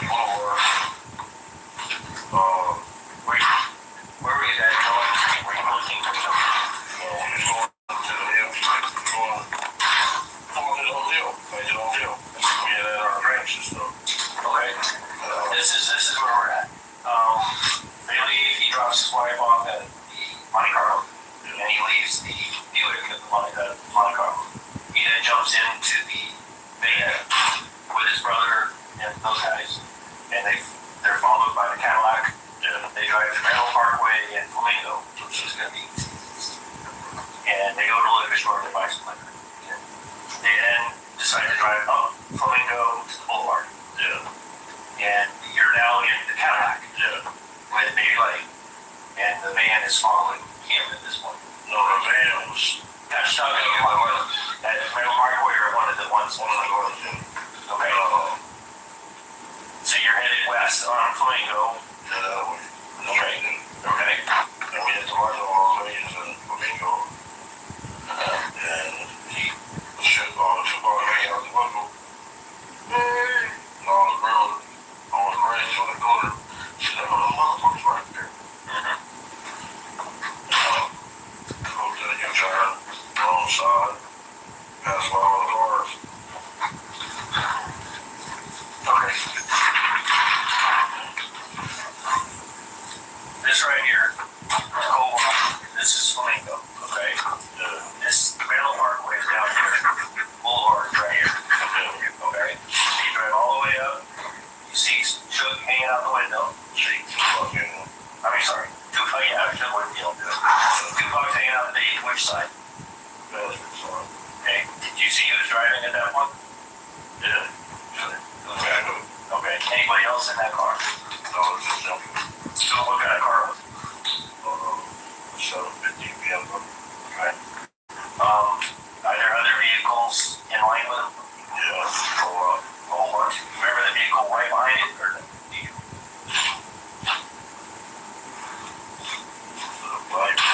access is on. Okay. And there was another BMW wagon on the other side. It was about 18 cars. Okay. Alright, so you come down, there's a turn lane to go this way, and there's actually 3 travel lanes, and then there's a lane to go this way. What street is this? This is Cornwall, this is Flamingo. Okay, The boulevard is right here. well, they said we came this way, Right? made the U-turn. Okay. And you're now behind the entourage. Yeah. Okay. And we pull up on the gutter line. Okay. On the side of Okay. Were you in the gutter lane or were you? on this right here, definitely. Okay. And you're in the white Cadillac. Who's in the white Cadillac? BT, Lando and Drake. Okay. Let's start with you. What seat are you in? One passage. What passenger seat? Front passenger seat. Let's try it. Keep on up.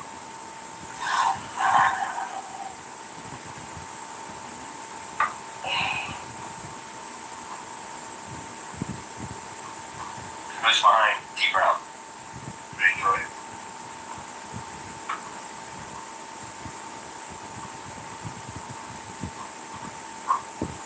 And I guess Orlando would be behind you.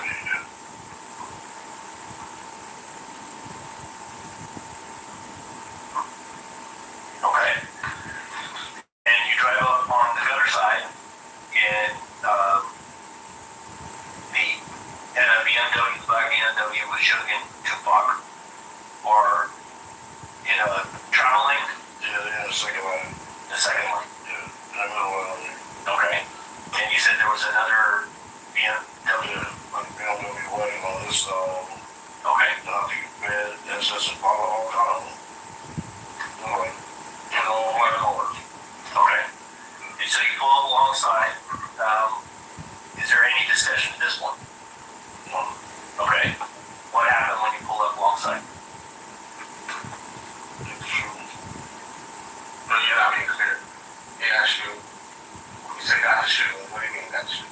Who got you? Lando, Dre, and shoot. So Lando, we can be garage. Okay.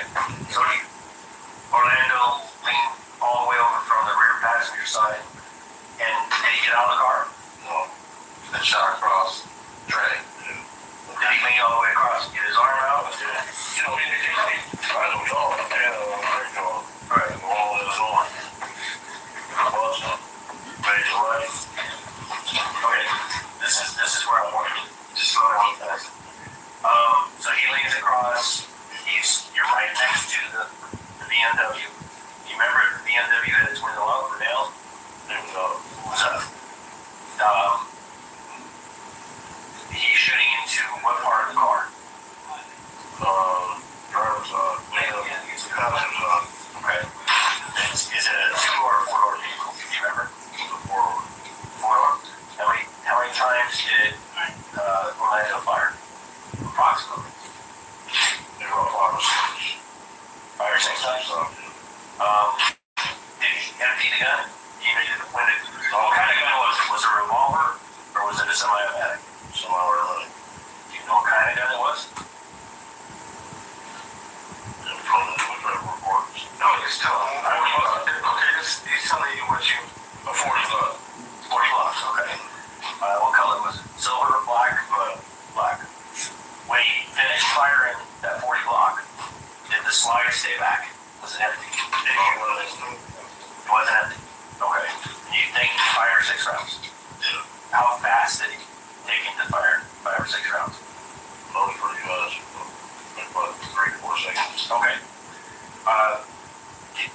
Were you watching the BMW when it occurred?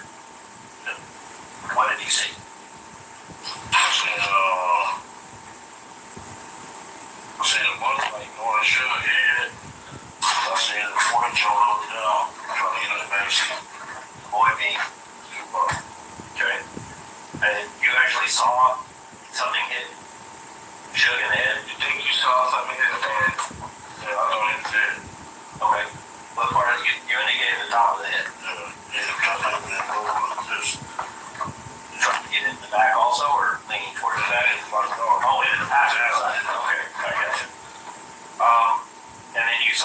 Tupac bouncing around. Did Tupac try to do anything? No, he was trying to get a back seat on the dog. Okay.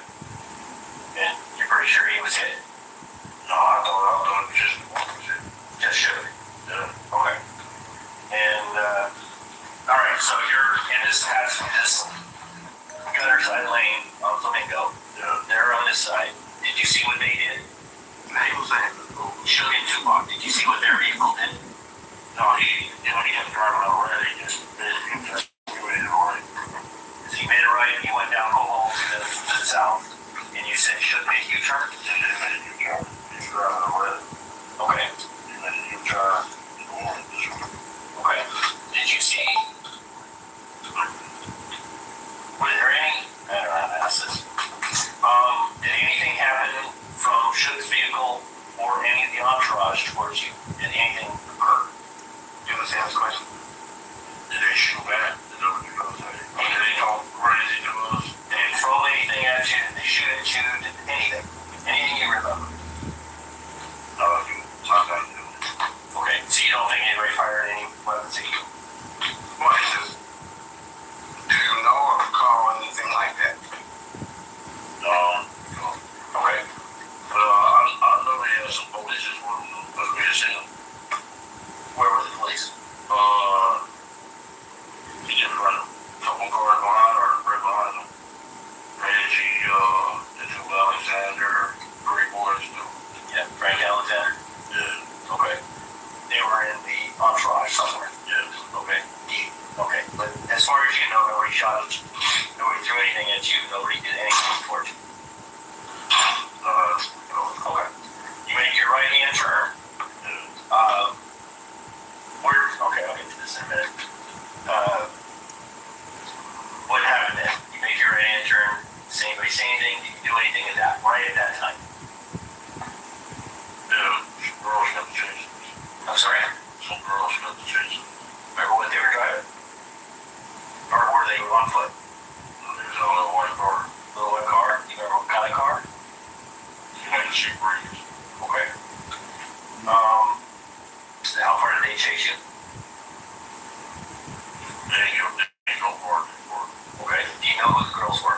I don't know who it was. You know, the question was, do you know who the girls were? I said, no. No. Okay. No. Were they black females?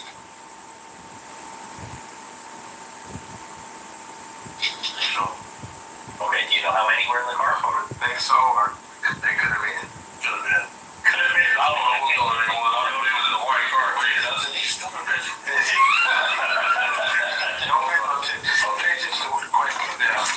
All that up. I'm sorry. That's okay. No, I'm fine. So they don't chase you very far. Yeah. Is anything said between the girls in your car? Anybody in your car? No. Okay. But they quit chasing you pretty quick. Yeah. You know why? Why they start chasing you? Okay. That's right. Somebody fired around. Yeah. Okay. Who fired around?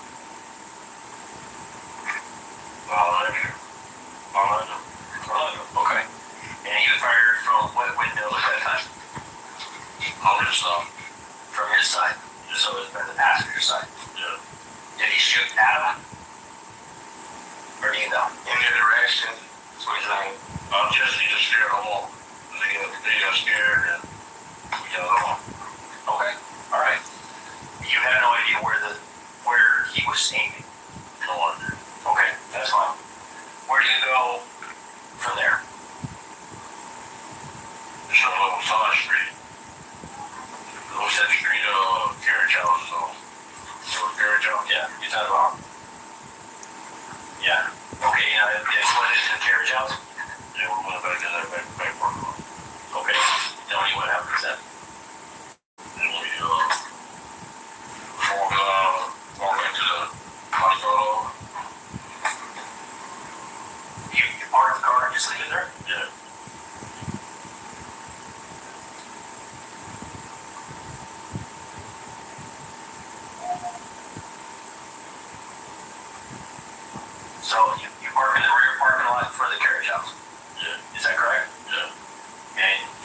leave the white Cadillac in that parking lot. Yeah. And you walk to the Monte Carlo.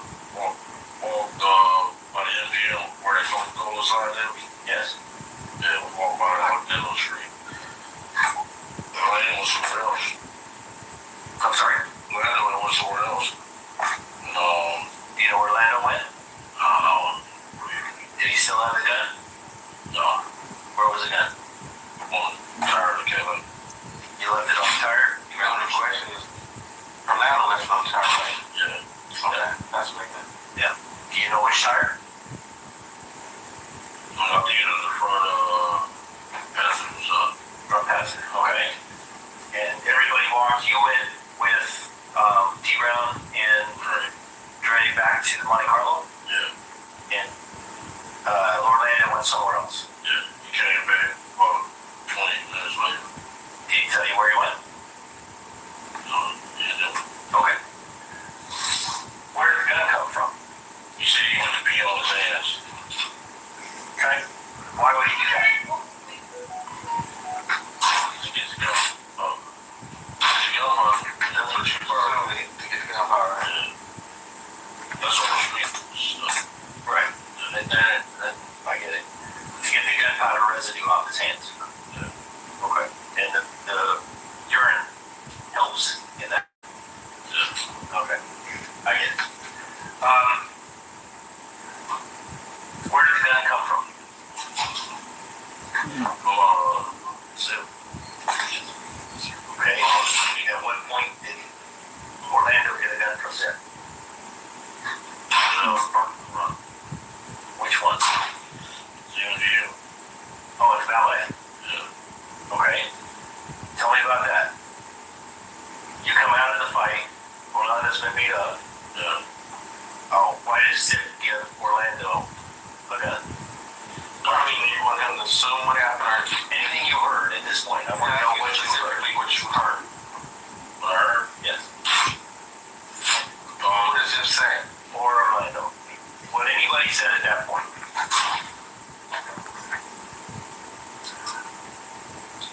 I just wanted to take it. What do you mean, yes? If you know or not, just, do you remember any words that was passed between the two of them? That's what they're asking. Did Zip say, here, take this guy, man, do this, or anything like that he's asking? What do you think Zip said? Yeah. What is he going? What is that? To take care of, yeah. You think that's what Zip was telling them to do? Yeah, to take care of, really show. Okay. What, just specifically, what did you hear Zip say? Specifically. Here's your opportunity to get back. Yes, he's handing him the gun. He's saying, here's your opportunity to get back. Yeah. That meant to you to get back and show. Yeah. Or Tupac. Yeah. Or anybody that was in the entourage that saw it going. Is that the way you took it, or was it specific? No, you just gave one.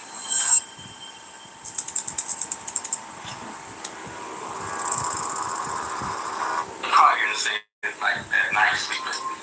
Probably something like this, like probably in regular street language where like, yeah, homeboy, handle your business, something like that, things like that. Tell your business. Was that, do you remember that quote, or was it something else? Just like that. Just like that. Something close to that. Yeah. Can I talk to you for a second? Sure, go ahead. I'm talking without you. Oh yeah, absolutely. I'll sit down. It's like clarify. So man. Okay. One thing. Yeah, it's kind of hard.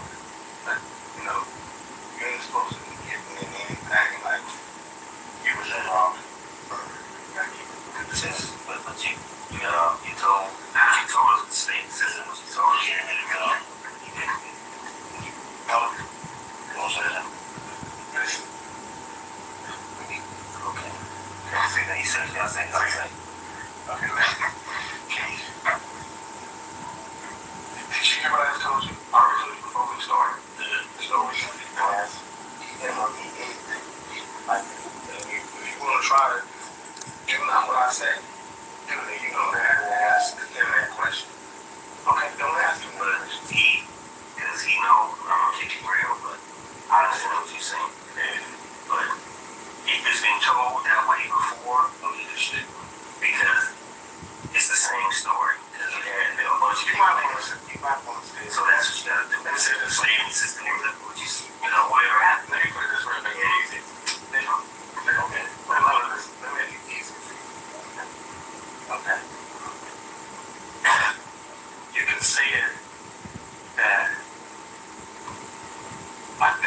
call, it could have been this. Presently, I'm not quite sure exactly this way, that way.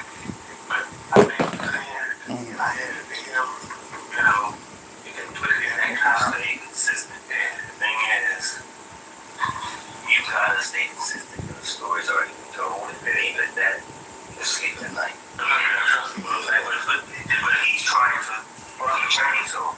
This is what Keefy D was talking about when they're telling him what to say. On one hand, you have Higgins, who's his lawyer, which honestly, attorney-client privilege conversations should not be recorded. The recording should have stopped at that point. But what destroys that is LAPD Detective Dupree is in there as well. Okay? So at this point, Detective Long steps out the room. You have Keefy, Detective Dupree from LAPD, and you have Higgins, the attorney, having this conversation. And they keep telling him to stay consistent. What I'm trying to say is, you can stay consistent, but your recollection doesn't have to be exactly. You can also put it in, just you gotta hear what I'm saying. You can put it away what I'm saying. I'm trying to recall that I think about it. He could have ended. Okay. So that's what you're saying. You want me to leave for 5 and come back? No. You gotta listen to me. I'm looking at you in the face and listen to what I'm saying. Okay. And I'll say it one more time. Okay. There's 2 different situations. How you say it, how many people in the room? Okay. There's certain things that you say that will get you out of it. Okay. So play around with that as you want. You got to make the job that I got. My job is to get you to say, not to get you to lie, but to get you to understand.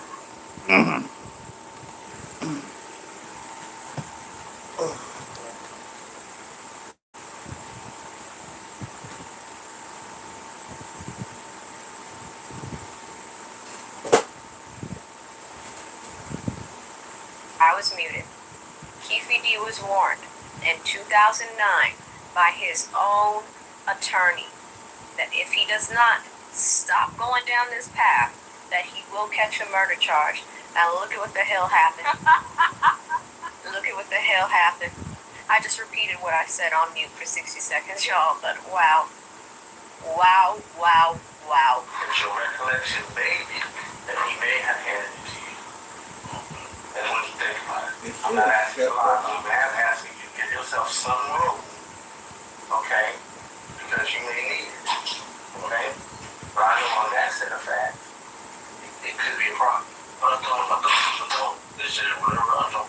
So, and the bottom line is just, you're not understanding the attorney, but tell the story. Okay? And you do this. I'm just saying that when you tell the story, it's all good. That don't mean anything.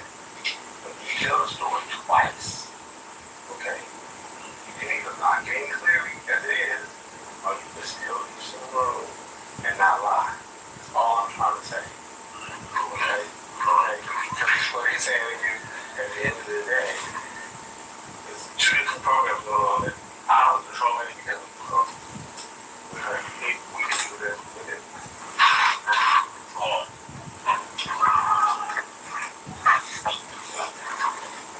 Okay, I want to go over some things because he may recall some things in detail that maybe we know from previous conversations. We want to make sure that it's consistent, of the things he may recall and not recall. So that's why I want to backtrack a little bit. But at the same time, if he remembers it exactly or not, just do the best you can. Absolutely. Listen, the way I look at it, I understand that. I completely understand that. I had lost remember where I ate yesterday. This is a big event. So my plan was to walk you through it real easy, like we just did. And then we'd go back and you can add details, and if we want to go back again, we can add details again. Okay, at this point, what I'm trying to do is spark your memory. Remember, he's asking you specific questions. He may ask you what happened with Orlando or this and that, and he may ask you what happened for you. So when he asks you something specifically you know that you recall, then you answer that question according to you. If he asks you what you think happened between Orlando and someone, then you answer according to that. That's what you need to clarify. Or, okay, that makes sense, right? Absolutely. Okay. And And I don't want him to assume that something that was Orlando or Mac or this guy is shooting. When he wants to come back to you, he'll say, well, now keep me talking about this. Okay? That make it better, easy. You comfortable with everything? Yeah. Great. So we went to the part where you guys went to the carriage house. Now we're back to Valley at the MGM. You come out of the MGM, you're with a very large group of people. You get 4 vehicles, right? Got it. We got it. There's Three love. Okay, you get the Buick, which you drive over to Monte Carlo. Yeah. Get the Cadillac. Yeah. Get the van. Yeah. And you get the black Mercedes. Mercedes stay. It stays at the MGM. Yeah. Okay. Who gets into the black Mercedes? I got in there. That chick, Foxy Brown. Foxy Brown from TV? The movies? Foxy Brown, the rapper. There's a rapper called Foxy Brown. Yeah. Okay. Because Foxy Brown in the movie that had Sam Beer. Right. Yeah. Okay, so a young rapper. Okay, a young rapper though. Okay. Alright, so there's the rapper, Zip, and you get into the Mercedes. Yeah. Okay. When you got in, what happens? Is anything said when you get in? By anybody? I can't recall what was the exact words were said. Okay. Yeah. But he got him.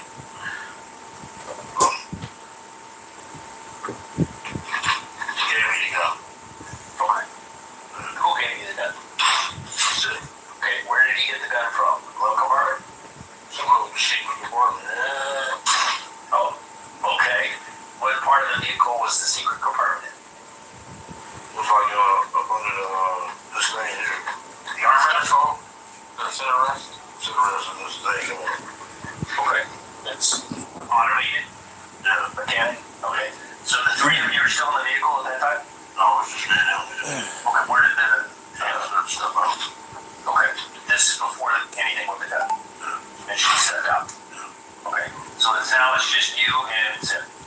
And he automates this thing and there's a gun there. Okay, and he gives that gun to you. Yeah, what kind of gun is it? 40 lot. Okay. I told you I'm going to ask stupid questions. And I promise you I'm going to ask stupid questions. So he hands you the 40 caliber Glock. What does Zip say to you when he hands you this gun?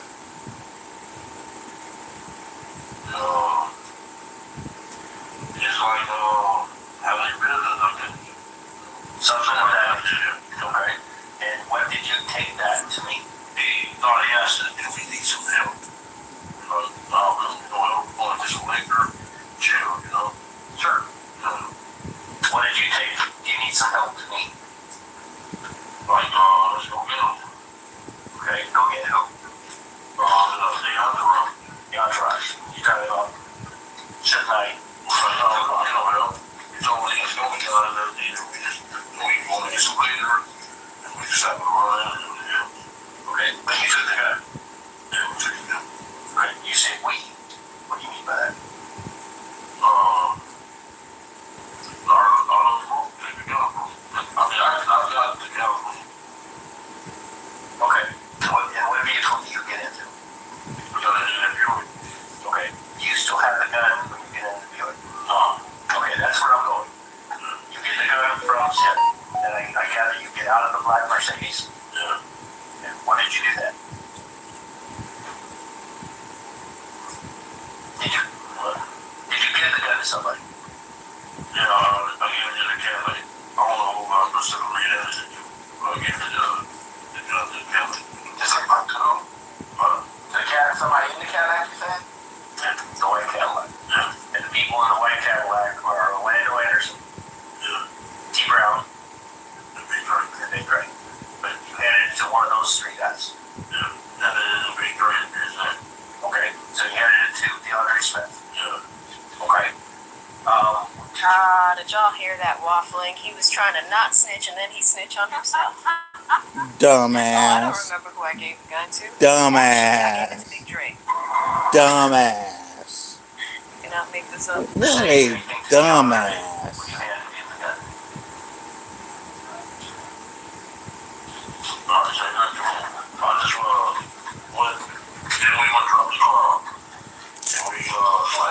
If he hands me a gun, I'm gonna say, what the fuck? Why are you handing me a gun? Hold on, just stop. Okay, I got you. Okay, stop. When you ask your question. Now, whatever he says don't mean nothing right now. Just answer the question. If you don't answer the question, specific question, jumping in. Did you say anything to DeAndre, or anybody else in the car when you handed DeAndre the gun? Honestly, nothing. You just handed him a gun. You handed it to him, or if you recall saying something, did you recall saying anything? I don't believe that for a second.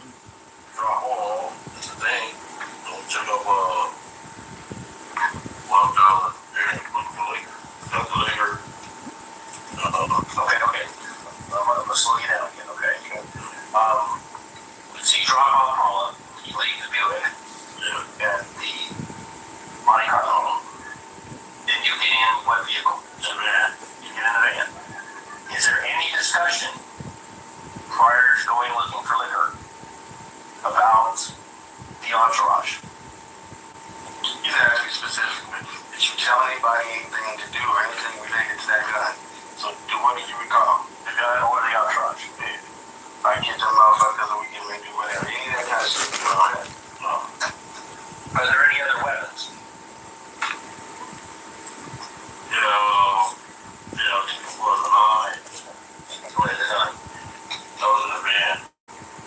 Okay. That's okay. Anything else?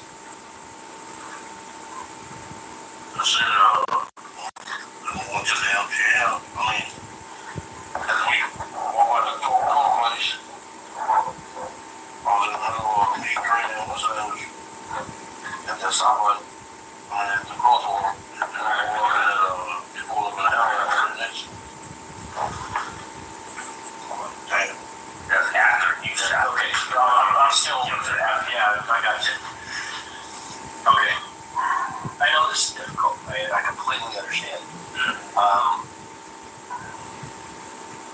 What I'm looking for specifically is Orlando or anybody else say anything about looking for the entourage.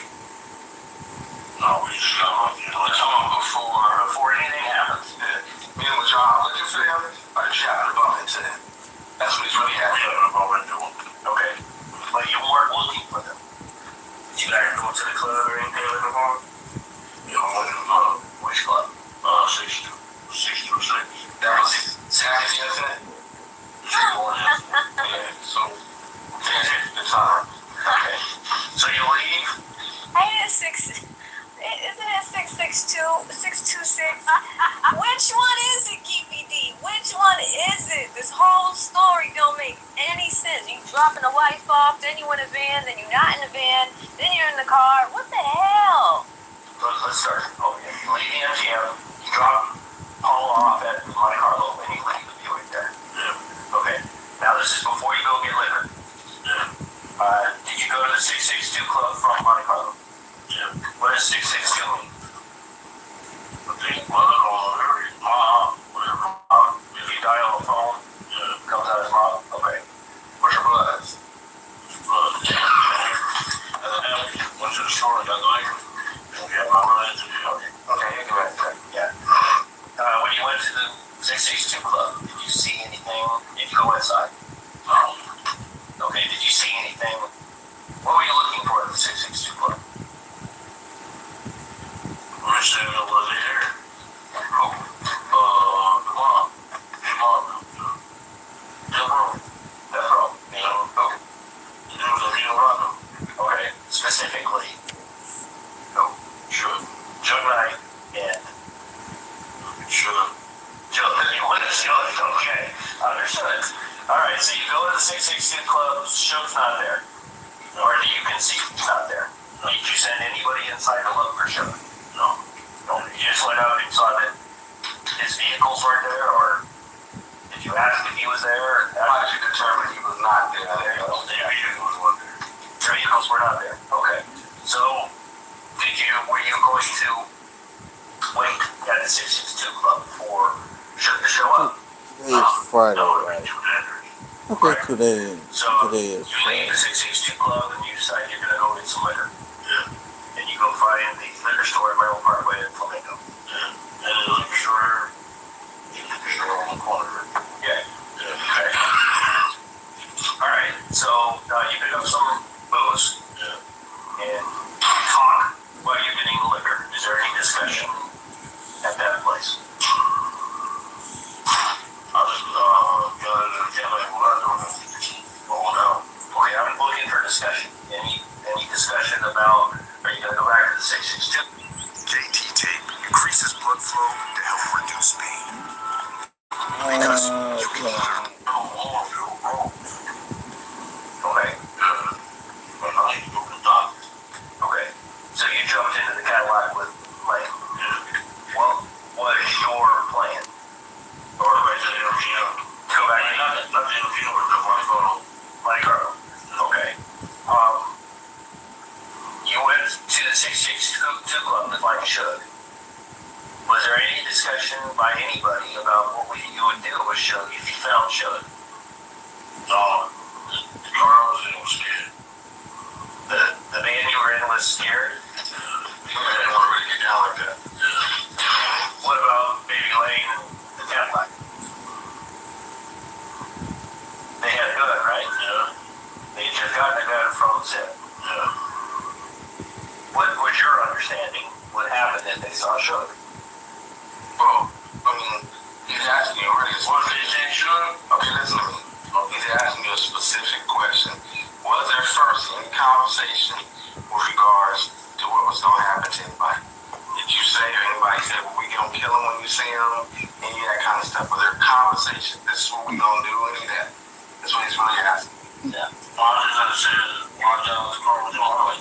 Well, me and my supposed to go risk it. The ones in the van. Yeah. Okay. Was the ones in the Cadillac, were they scared? No. Okay. Was there, without a conversation, was there any understanding? Did you understand that if the guys in the Cadillac saw Suge, something was going to happen? Well, I can't be understanding about conversation, but he's saying in your mind, he's trying to get inside your head and ask you in your mind, did you think that somebody was going to kill Suge? No, not kill him or light him up. Anything. Any kind of physical thing, was that what you was thinking? No, I wasn't thinking that. We just want to go on and get eyes. Fine, that's good. So what you're really saying is that you guys ran at him inadvertently. Yeah, and although he went over to 662, if something might happen when he got down or when he left there, I mean, I was like, my land was like, man, no wrong. Okay. Understood. Different focus. Yeah. Okay. Our mindset was different. Okay. Your intent at that point was drink some, get a little high, and forget about it. I keep doing those. Alright. So you're going west of Higgins is one hell of a lawyer. Not talking like that. Flamingo. You're going west off Flamingo towards the boulevard, and you see the entourage going eastbound on Flamingo from the boulevard. Yeah. And the first car in the road is that BMW. Yeah. And you're in the Cadillac at this point. Yeah. Dre has the gun at this point. Yeah. Okay. Now, picture yourself, you're going westbound, you see them going eastbound. Does somebody in the car say something? To themselves? I don't care. There you go. There they go. Okay. And does anybody say, turn around? No, they just busted you. Who's driving again? Okay, bro. T-Row. He turns, you turn. What happens then? Does anybody say anything? I don't know, just got very like scared and he got the gun at the moment. How do you know that Dre was scared? See,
lunch break now. The food has been delivered. I don't want it to get too cold. Okay, lunch So break. at this time we will recess. During this recess, you're admonished not to talk first amongst yourselves. So if anyone else on any subject. Okay, this is the lunch break. Before you watch or listen to your report or commentary on the trial of any person connected to this case, finding needs of information, including without limitation, newspaper, television, internet, and radio.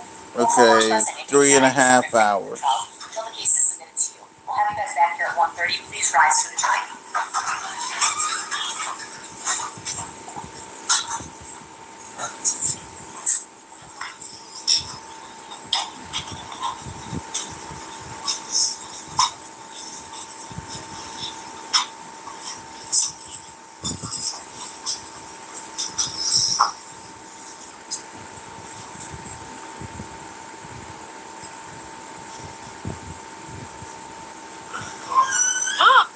Oh shit. For the record of the jury.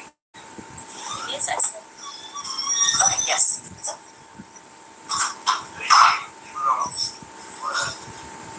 Broke in my house. That's a lot of my house. That's my wife's car. What is this? They keep me without our evidence. Now they gave my sister that. This stuff is wrong.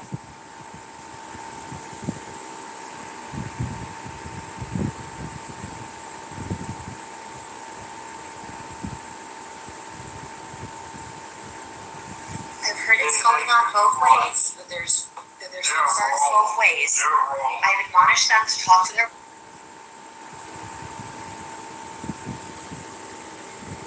I knew he wasn't going to shut the hell up. witnesses and anyone they communicate about these issues, okay? So your attorney let me know what's going on. We get beat up by the cops. Try to tag me in here, sitting in prison. This is wrong. It's hopefully this gun. For the record, you're planning to do the job. For the record, I think he's indicating upset I'm prosecuting. No, I'm not upset about you, brother. You're in danger of my family's life. See, again, like we talked about at the bench, you're going to stay in communication with witnesses about not doing any of that. It goes both ways. Mr. Stamps, you'll talk to your client about not communicating with witnesses as well. Yes, ma'am. Okay, perfect. We'll be in recess. Thanks, everybody. Ooh, chat. Heating up today. You got Keepy D. Jury steps out. He doesn't even go through his lawyer. He says, this is wrong, okay? And it's Mr. DiGiacomo, the shorter attorney doing it. Here's the thing. You cannot slap cases together to slap shit together. Even when it comes to this evidence. Several of you guys have caught typos, all types of things in this recording that were spelled incorrectly. You have to look at this stuff before you go to trial. This is it's not even national. This is a globally streamed trial. Yep, it is. Addresses, KPD has a point. Addresses are coming out. And this has been a concern when the public wants access to trials. You see this concern, it came up in the Carmelo Anthony case a little while ago. The judge was like, ain't no goddamn cameras. Right? But this is why. We saw it in YSL. A lot of people didn't want their faces shown. We saw it in Julio Julio. Witnesses didn't want their faces shown. What is supposed to happen is a scrubbing of the evidence that's supposed to be shown. And this is on the prosecution. This is on the prosecution. It's one thing if you want to pin things down on KPD and prosecute him for murder, which is fine. But if you're revealing a family's address or revealing a phone number, because like y'all do it, some of y'all do it. You'll hear a phone number and be in chat like, oh, I just called to see if the phone number works. It ain't Mike Jones's phone number. 281-330. Like, it's not, like, that's the thing. We're not calling Mike Jones, right? But for KPD to say that, that means that his sister probably still lives at that address. You know, that other people still live at these addresses. So, interesting stuff. So we just saw that outburst take place towards the end. You know, the judge was nice about it. basically saying, hey, at the end of the day, we're gonna work with your attorney and the prosecution team. But Keefe is saying that, and I don't know if you guys can see it with the way that the prosecution is doing the witnesses. The shorter man, the Giacomo, is handling all the law enforcement. The Indian gentleman, he is talking to more of the day-to-day, everyday people type of witnesses, people outside of law enforcement, outside of healthcare, and outside of first responders. So it is interesting to see how all of this is taking place. But we are at 3:37 Eastern Standard Time. They are back in less than an hour. Interesting morning so far. I gave you your morning recap already, but in case you missed it, we've had two witnesses so far today. All right, we had Leonard Jefferson, who was witness number 16. He was the last person to take a photo of Tupac Shakur, and also was in the caravan that was following Suge and Pac to the nightclub. Next, you have Mario Diaz, who is a filmmaker. Also talked a little bit about that and just how documentary filming works in general, industry standards, things of the like. His attorney didn't do the best on cross there, but he did get a point with, getting some questions from the jury. The jury had up to 5 questions for that particular witness. And then we went to this recording, which was what we were listening to for the last hour. We have 30 minutes left on this recording, and this recording is 2000. This is KPD's 2009 interview. So it's after the 2008 interview with Kading. Present in this 2009 interview is a gentleman named Higgins, who seems to be KPD's attorney. Remember, he had that other guy in the interview room with him before, Edie Fall. Now we have the second lawyer, who seems to be a little bit more solid as far as giving KPD advice, like, hey, I'm letting you know right now, because he did give him that warning. If you say specific things and you don't follow my instructions, KPD, they'll probably get you for murder. His lawyer flat out said that. And I couldn't believe that was the case, right? On top of that, you also have an LAPD detective in the room with KPD and his attorney. And then you have the Las Vegas attorney, who left the room a few times. And honestly, KPD should have had just his lawyer in the room talking to him, because his lawyer does seem like he's giving him good warnings, like, hey man, you gotta be careful. And he keeps stopping. A few of you guys did pick up on it, where he keeps stopping the detective from asking questions that cross the line, or he's clarifying the questions. Because he's like, okay, all right, you're not going to do that. Keefe, listen to me. Here's how you answer the question. Or let's clarify what you're trying to get out, detective. The lawyer's really trying his best there, but there are times where, despite the warnings, KPD will still give additional information that he does not need to give.